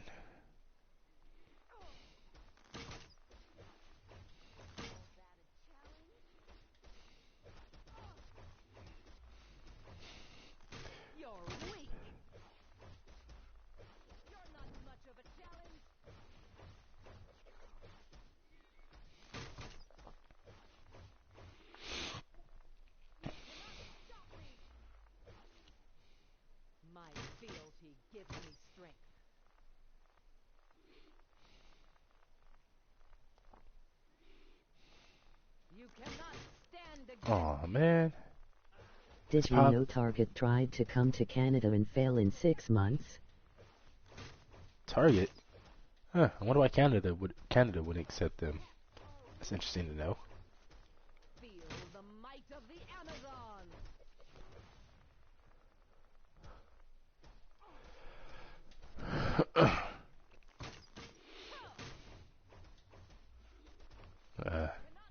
Missions in the 200s.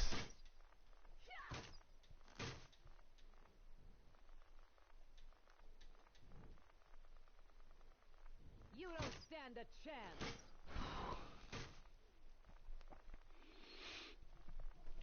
I gotta say, I'm kind of somewhat disappointed with Dark Knight's Metal Part 2. Part 1 was a lot better, and only was in a much cooler place. We were happy to have them, but they didn't bring anything new. They were literally a more expensive Walmart to us. That explains a lot. Let's see. Part 1 not only had a better overall area for you to do missions in, but also the missions you had to queue up for were also much better. Excuse me. Well, I gotta go to the bathroom, and I shall be right back.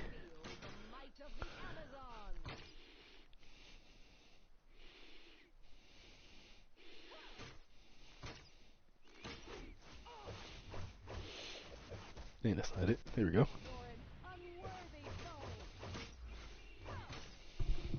Bathroom break.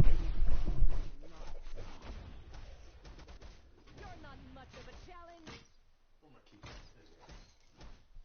Call that challenge? Hera, protect me. Hardly a scratch. Your attacks are weak.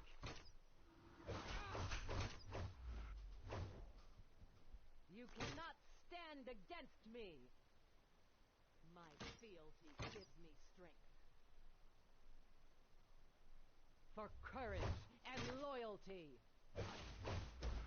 Shut up and fight. Your attacks are weak. Ha. You cannot stop me. You don't stand a chance. You're not much of a challenge. Hardly a scratch.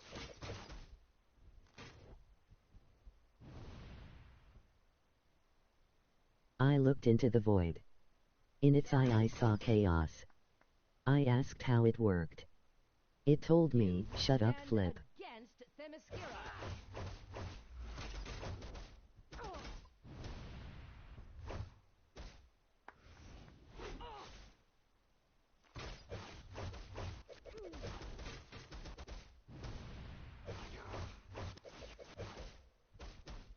You're an unworthy foe.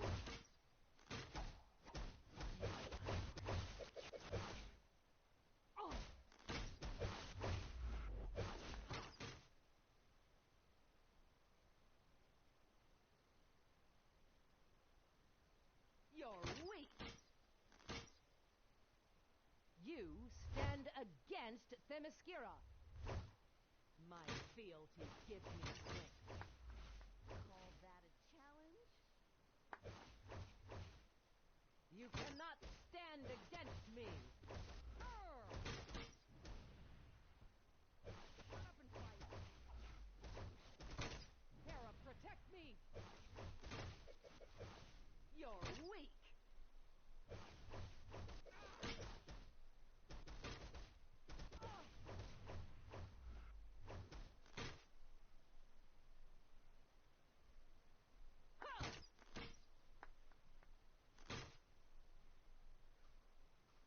Prepare yourself.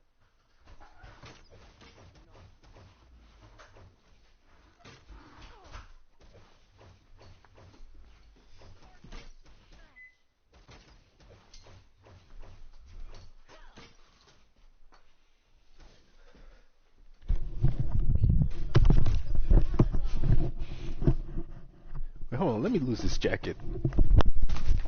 Hera, protect me.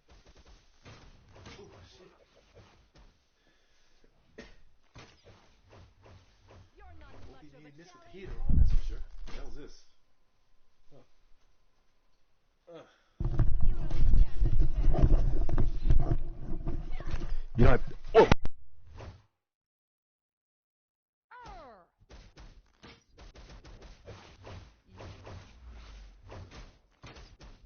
You cannot. I'm surprised it's not broken by now. But anyways, I think it's from being on both my TV and my phone so much. That's why my eyes hurt so much. Well, they don't hurt a lot now compared to yesterday. It's like, because I was feeling very terrible. Well, yesterday I was, but it's like sometime around. Can repair your battle-worn armor. Like not earlier, but later on last night, I started feeling a bit better. But it's like, I don't really have much of a headache anymore, but I don't know if it's like, if it's a coincidence that my eyes and my head started hurting around the same time, or if either my headache started aggravating the pain in my eyes, or vice versa. Like if one made the other worse.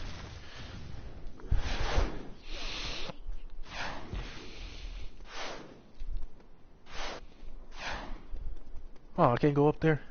Yeah, that sucks. So now, one of my favorite things about Corona, regardless if we're talking about, hold on a second. See if there's anyone else in the chat right now. You stand against the queen.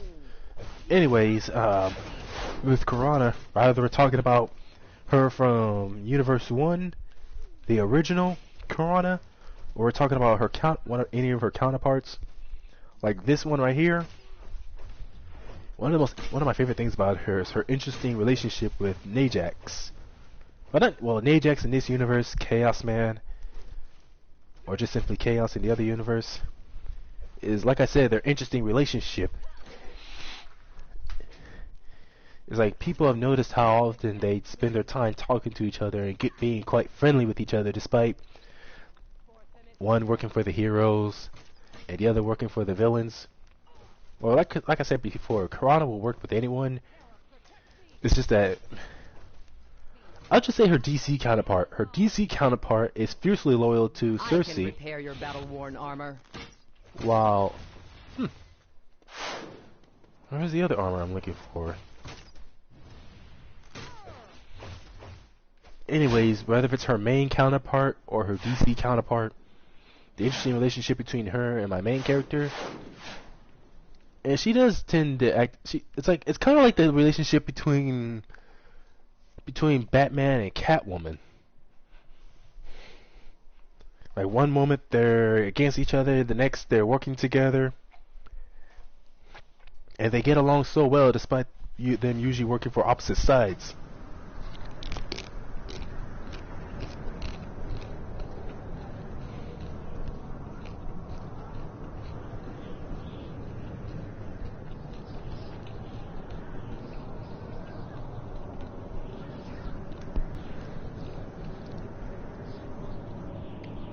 Sun Queen and the Witch promised us a celebration beyond compare. Don't disappoint us. Win this war!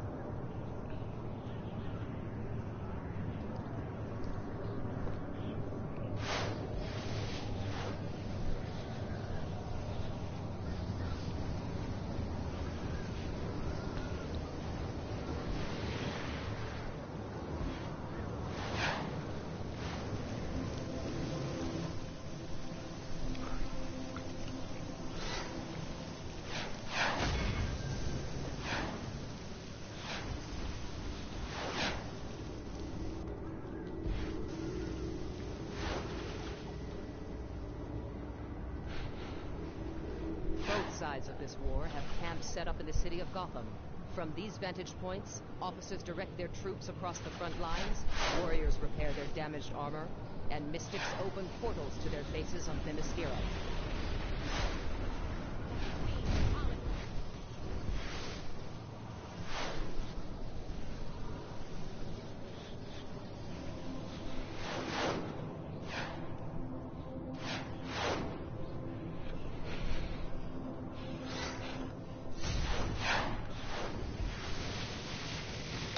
Forces have stolen important resources. Get into their camp and take them back. Then use them to heal our injured sisters in the field.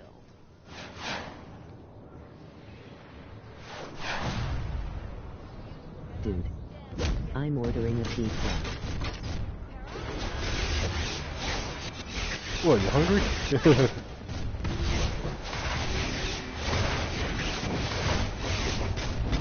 Oh my goodness!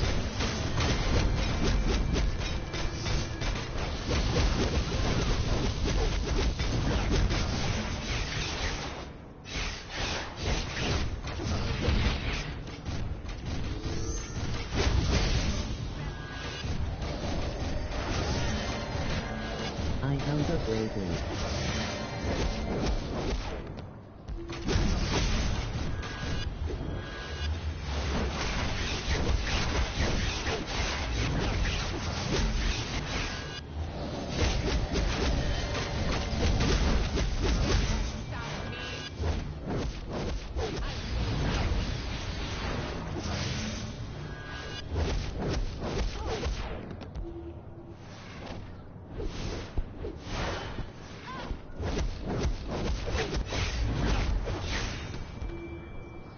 Pineapple on pizza, yes or no? What are you asking me for? Do what you do.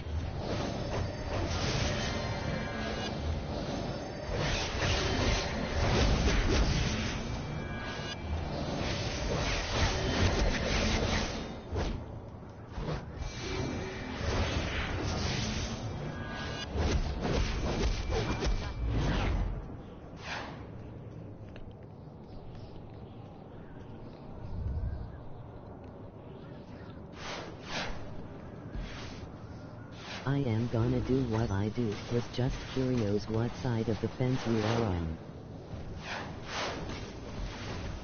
I like pineapple slices, but I don't know, I don't think what's the place? Personally love pineapple on pizza.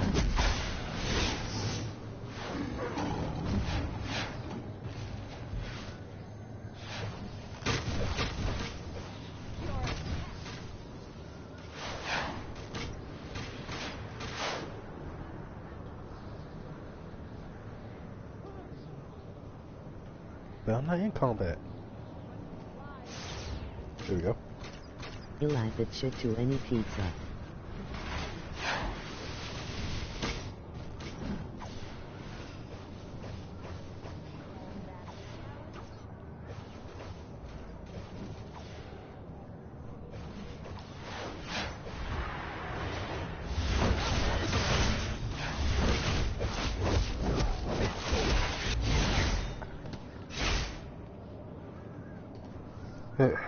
All this bullshit, it's a good thing it's only 2 of these I have to worry about. Or 2 more.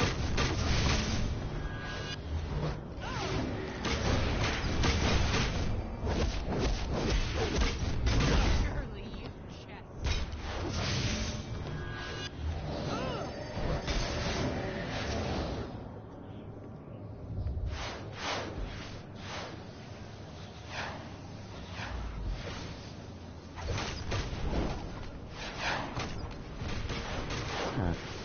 I'm going to try pineapple on spaghetti someday. Yeah. That definitely sounds nasty to me. I don't know, I tried some weird combinations before, so I can't talk. Or I can't really complain.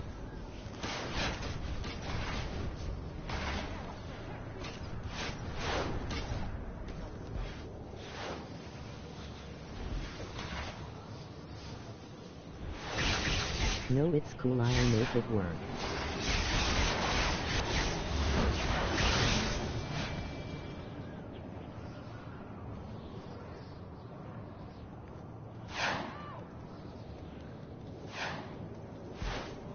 You stand against the queen.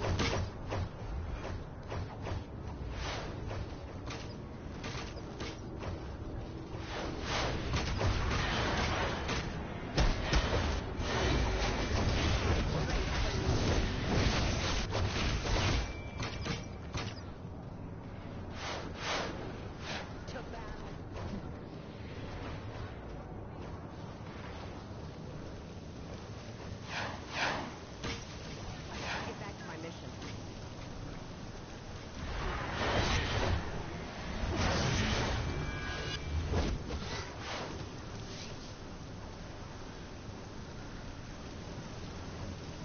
I have to get back to my mission.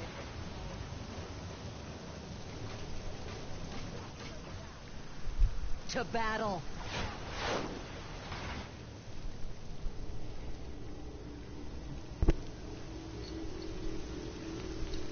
I must hurry.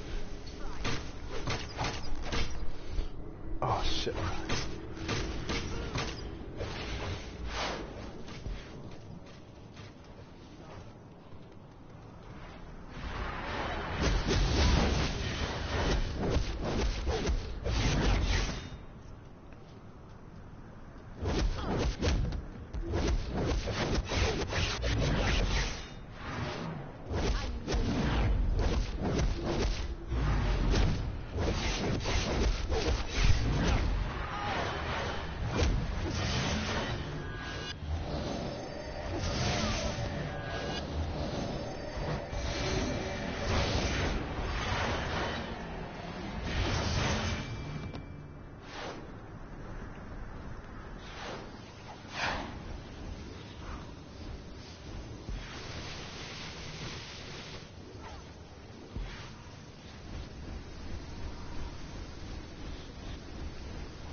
Many of Gotham's champions have taken to the streets. I assume they will attempt to stop the Queen's attack. We cannot allow them to interfere with our efforts.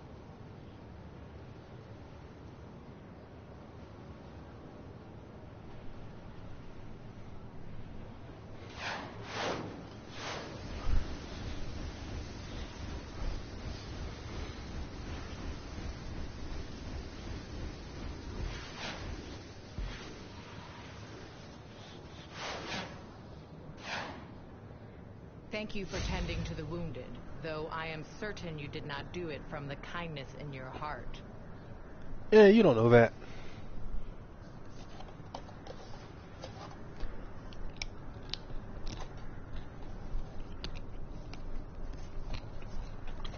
One out of 15 missions. Ain't that a bitch?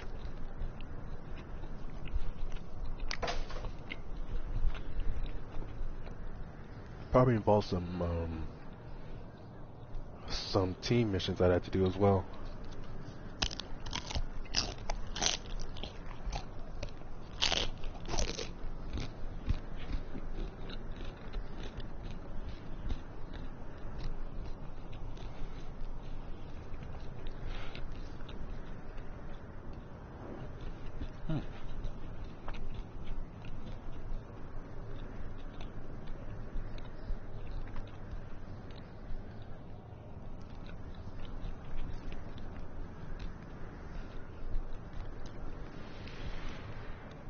Love me some good old tacos. It is from the heart, cause your desire is from the heart, and you desire power and loot. the only thing Kurana really desires, if you can even call it that, is just to learn and master the mystical arts. Although some people tease the idea of there being some kind of desire going on between her and Chaos Man.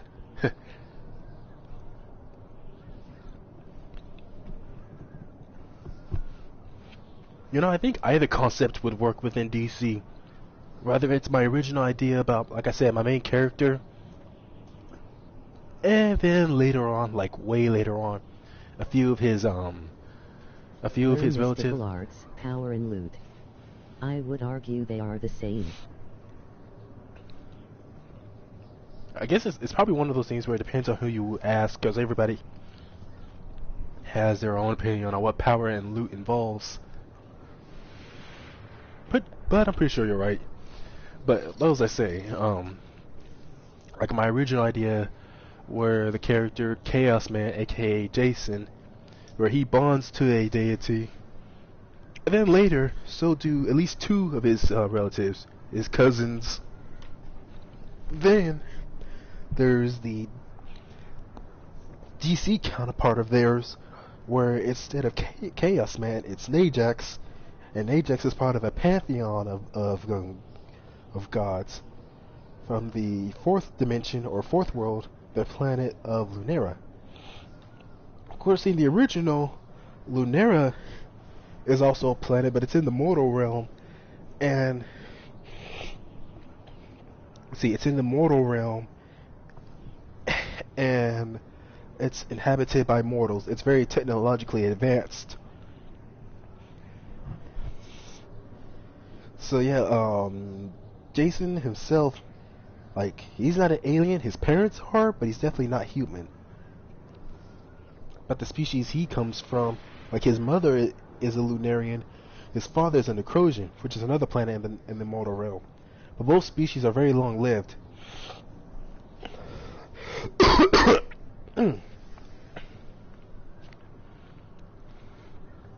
Excuse me. Now, where was I? Oh yeah, like I said, the story starts off with Jason himself bonding with a deity, but then so do at least two of his cousins. One of whom ended up coming across the entity because the entity was sent. Because that entity, Chaos's younger brother, Shadow, he comes to Earth to spy on Jason and Chaos, making sure Chaos isn't breaking the rules as far as like part of the rules she has to follow as a result of the curse she's been put on. But to easier blend in with society, not be caught, he ends up bonding with someone. That's someone who the entity Shadow finds out is Jason's cousin Lewis. And that's how Lewis gains the powers of a god, even though he's nowhere near as strong as Chaos Man, even in Chaos Man's weakened form, but still stronger than your typical mortal, that's for sure. And then you have his other sibling, Isabel, not his sibling, his cousin Isabel, who is Lewis's older sister. So Lewis has three siblings. The youngest of the four, Sean, then Lewis the second. No. Sean is the fourth child. Lewis is the third child. The second child is Alex. I was like, he's the second oldest, and he's the tallest at 7 feet tall. And then you have Isabel, who is the oldest. And so one of the entities comes to Earth, but it's like that entity, I can't think of a name for it. Like when I originally came up with all these ideas, I thought of calling it Power, but I don't know. Power just seems like a weird name to give it. So basically, that entity that it actually sneaks off to Earth. It wasn't sent there. It snuck away from their father, who Chaos and her siblings just simply call the Creator. And so he made his way to Earth and ended up bonding with Isabel, because he believed that by bonding with her, that she would definitely know how to help Jason, and thus be able to help Chaos, since it's the mortals who are in control. Although with Shadow, since what Shadow does is by no means a desire to help anyone, only to fulfill his father's mission, or what his father assigned him to do, the Creator. So it's like, sure, Luz is in control most of the time, but occasionally Shadow would try very hard to persuade persuade Lewis, or even sometimes forcibly take control. Well, of course that doesn't happen too often. Still annoying when it does. Poor Lewis. But it's like, even with that, it's still the same idea where Lewis being bonded to Shadow is the second fastest character in my series. I'll just call it the Chaos Universe. So in the Chaos Universe, not Najax, that's the DC UO counterpart I keep thinking of. But Lewis, when bonded to Shadow, he's still the second fastest, second only to Corona when she taps into her to the divine energy she has. But still, he still has like infinite stamina, so it's like in a short-term race she could still win when really concentrating. But with Lewis, he would still easily beat her in a long-term race due to having infinite stamina.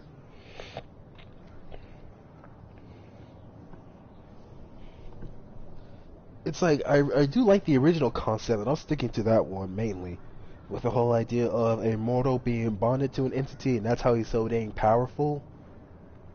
Like, mortals being able to find some way to become so powerful that they could actually take on gods and even defeat them.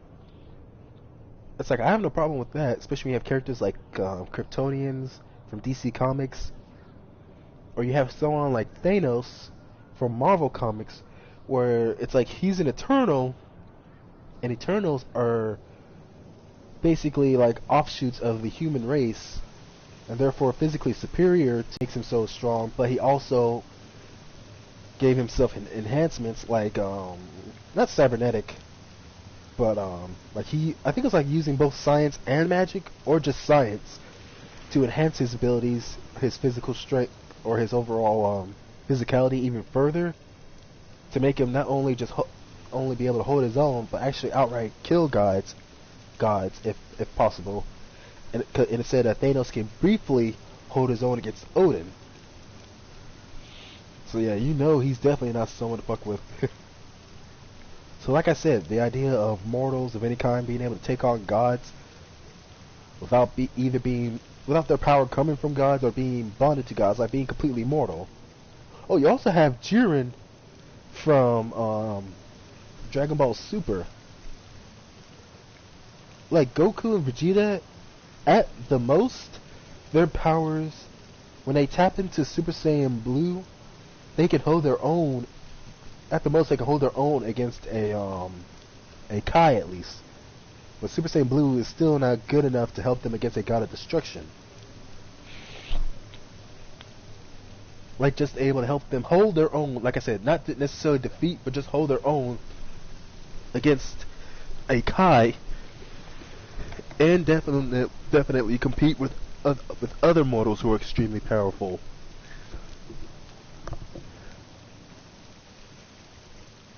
Then you have Jiren, and his strength actually exceeds what the gods have, or the gods of destructions. And the gods of destruction are vastly superior in raw power to a Kai.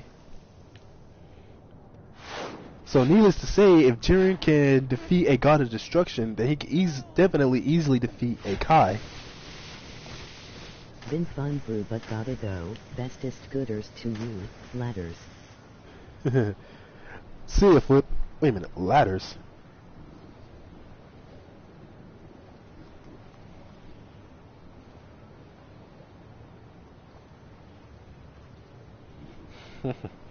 Freaking jet voice.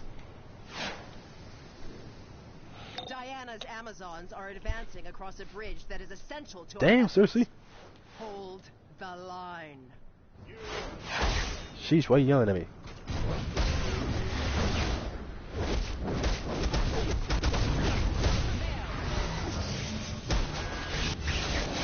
Man, I spent a lot of time talking just now.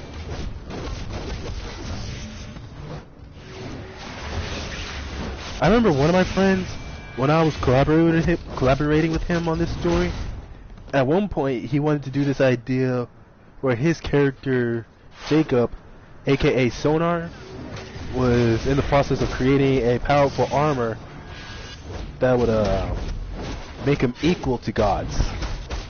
Which I told him, can't do that. It's like, as far as having powers of a god or being able to compete with a god, I told him it's like you either have to be born with the powers of god, either be born a god or have power that comes from a god. Kind of like Shazam and Black Adam. Breached. Diana's soldiers are marching their way into our territory. Go there now and put a stop to it. I don't want to see a single one of their stupid faces. Damn, Cersei really hates the well, not all the Amazons, just any Amazons loyal to Wonder Woman. In other words, she really hates that. She really hates Wonder Woman.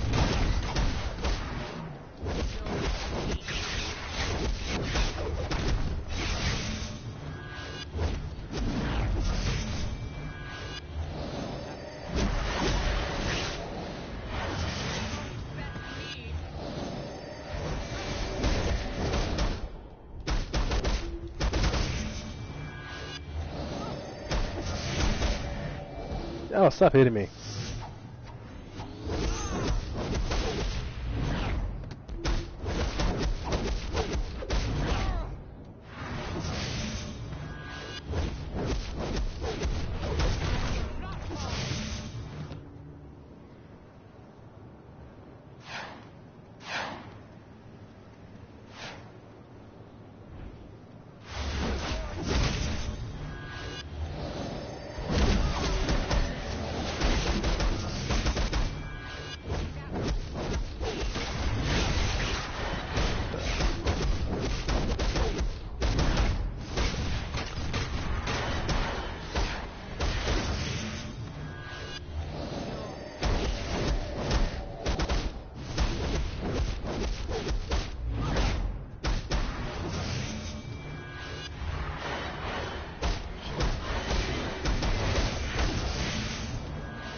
What the hell? What the hell is this bullshit?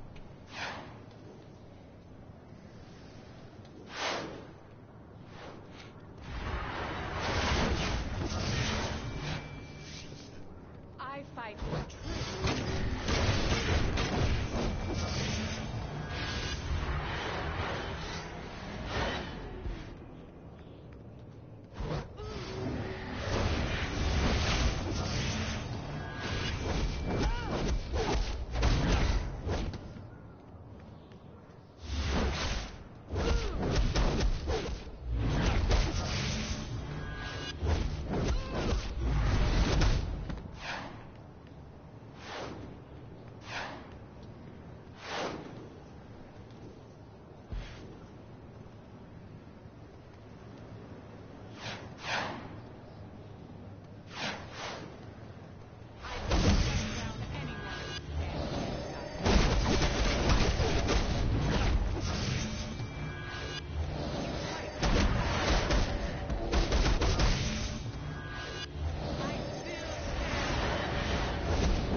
Oh, it's not even 10 o'clock yet. About 20 minutes.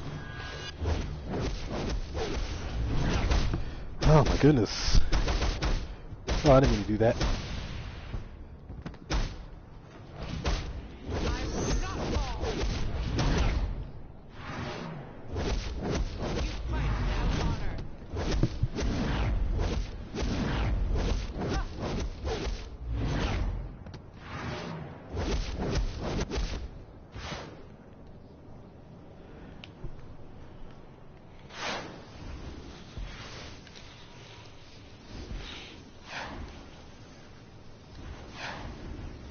Why can't I choose my own loot?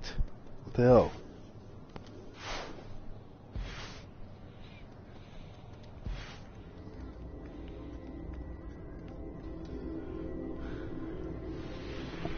Like us, the enemy has a rooftop station with several ballistae. I fear the range of these war machines can reach the nearby bridge. Our flyers are relentlessly assaulting the outpost, but their soldiers keep shooting them down.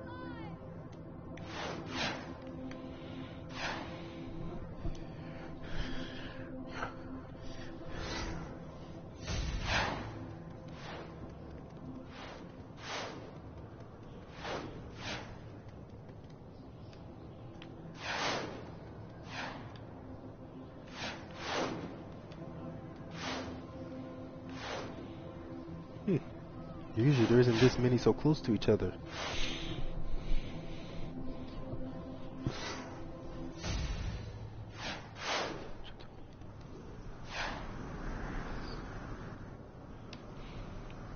Holding that bridge cost us a lot.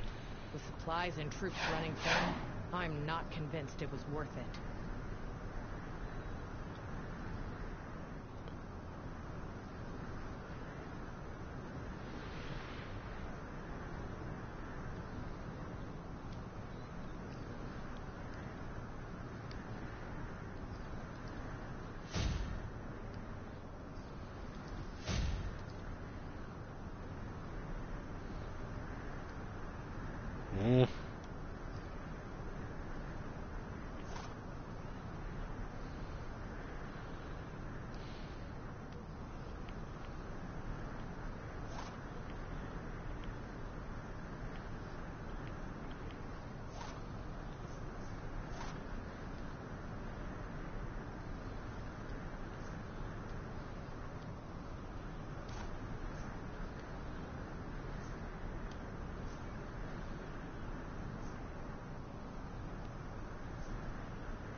Wait, how many do I have?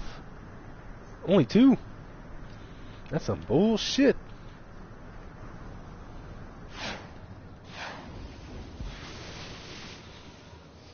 Police Day outpost. That was a police day. Is it like a battalion? Skies will have a great advantage in this war. I want that advantage. And I always get it. Clear the air of Diana's forces. Oh, cool.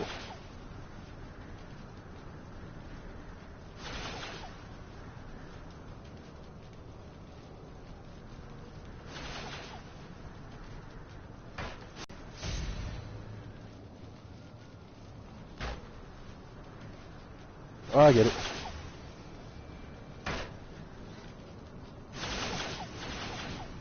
Oh, get away from me.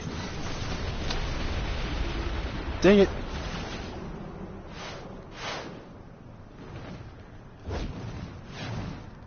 Wait, what the heck?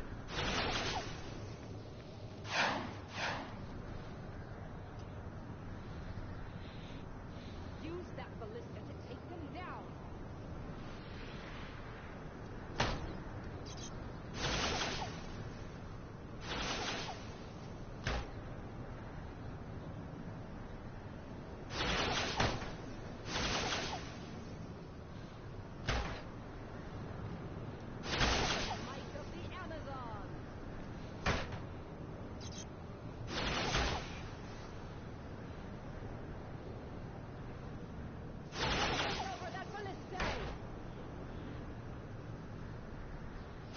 Shoot them where they're going, not where they are.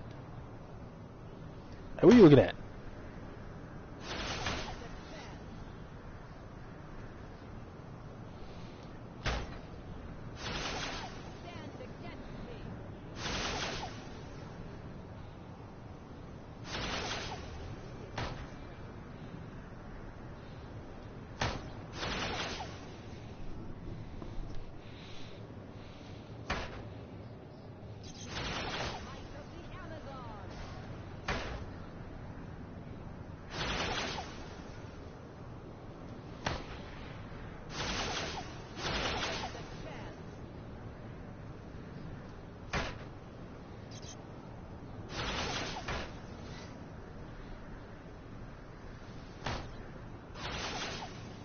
Oh, that definitely should have hit.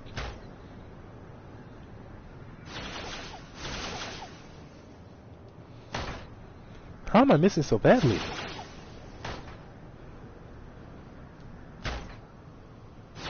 Okay, are you kidding me? Yeah, who was you thinking?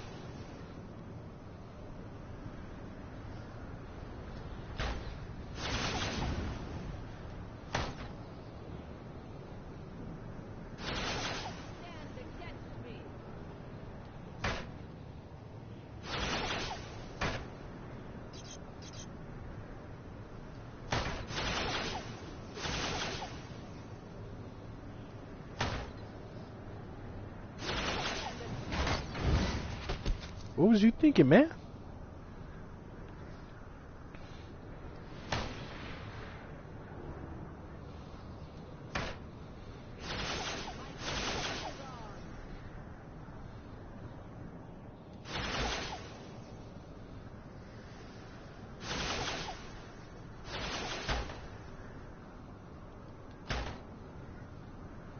Okay, that one should have hit someone.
I ain't got no time to waste with you Amazons.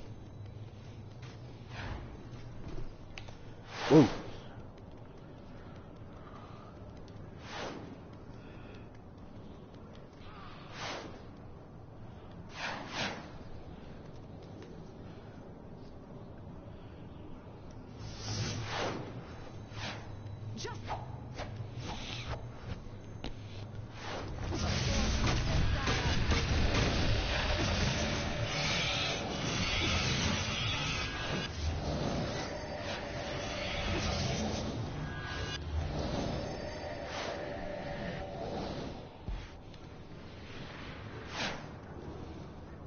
Where the hell am I gonna find a noble eagle? Oh yeah, I just thought about this. They gave Raven a redesign. I don't know if it's like the design they gave her, because I just played through a mission as Claris. It was the mission where you have to save Raven after she and the rest of her Titans been possessed by a Trigon. And I'm like, she looks nothing like how she did originally. I don't know when they did this, probably the last update, whenever that was. I don't know, it was just weird how they chose to do that. Not a huge deal or nothing, but still just weird.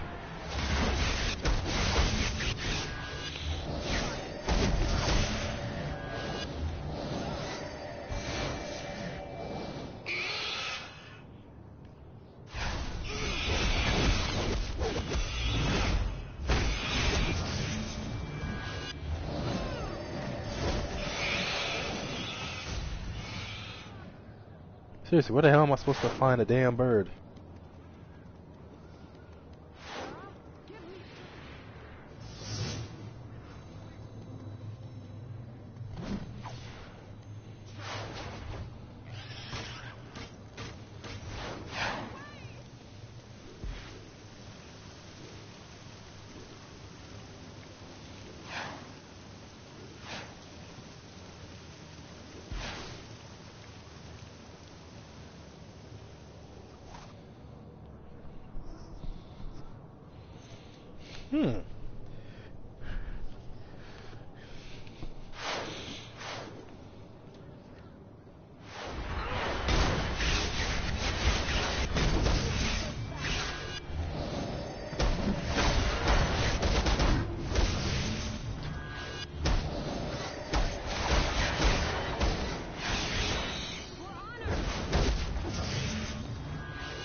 Where the hell is that noble eagle at?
Oh, here we are. I was just switching around the wrong building.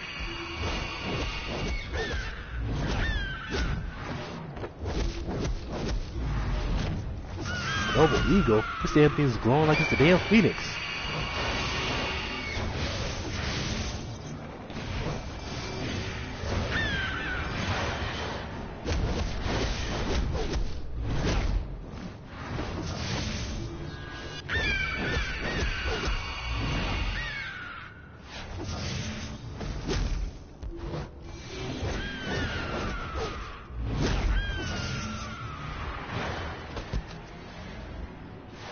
Ugh, let's hope Peter doesn't hear about this.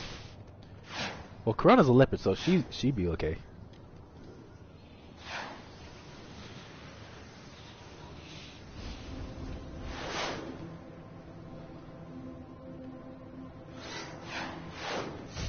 Corana, master of the martial arts, and soon to be master of the mystical arts.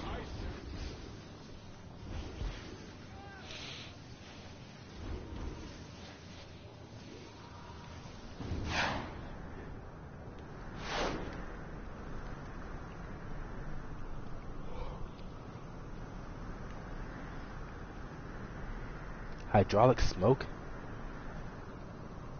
The battle in the sky is never ending, but your shots are almost as true as an Amazon's.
Let's see, where do I need to go to find that armor set I'm looking for?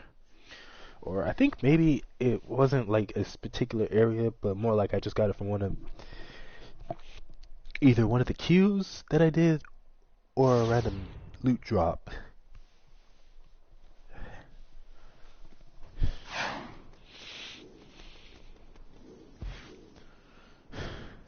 Your attacks are weak.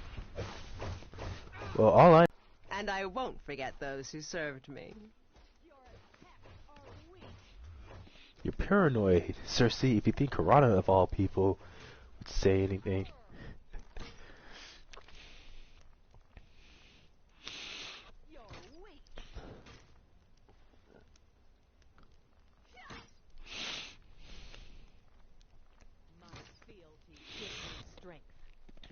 Do not betray the queen.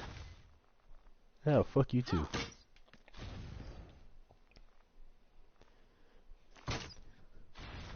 You don't stand a chance. You cannot stand against me. Feel the might of the Amazons. Shaman? Wow. My fealty gives me strength.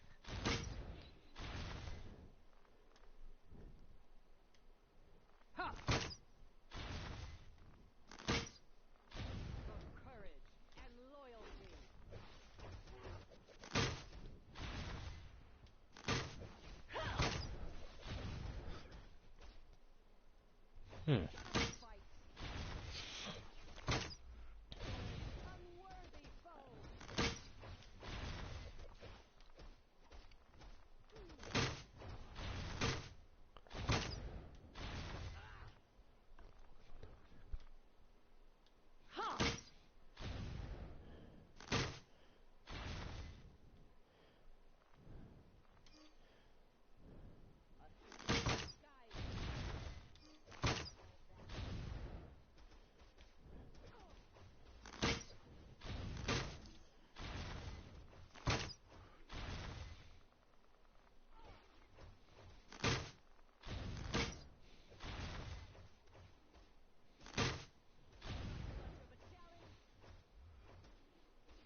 You don't stand a chance.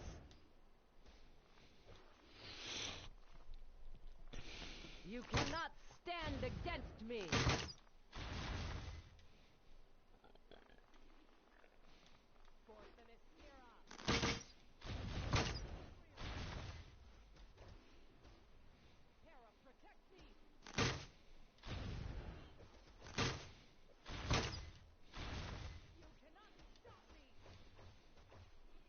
You're weak.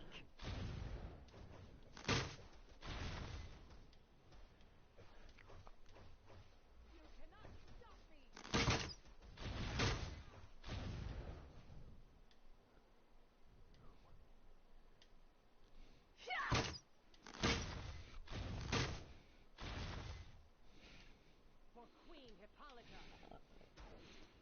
Feel the might of the Amazons!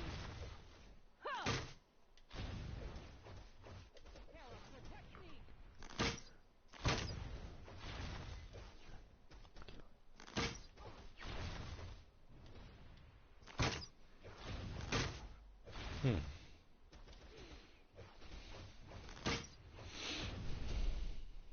You're weak!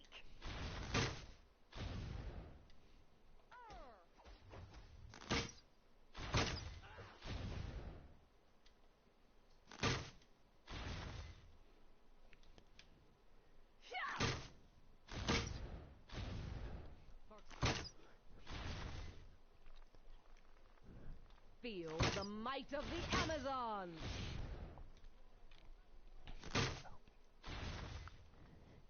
You cannot stand against me! You don't stand a chance! My fealty gives me strength.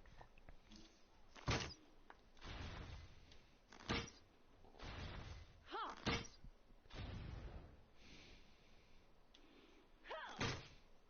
Well, I'm gonna end the stream here because I need to get some sleep. I am tired. So, thank you to everyone who tuned in, and I'll see you all in the next video or in the next stream. Have a good night or a good day, whichever one.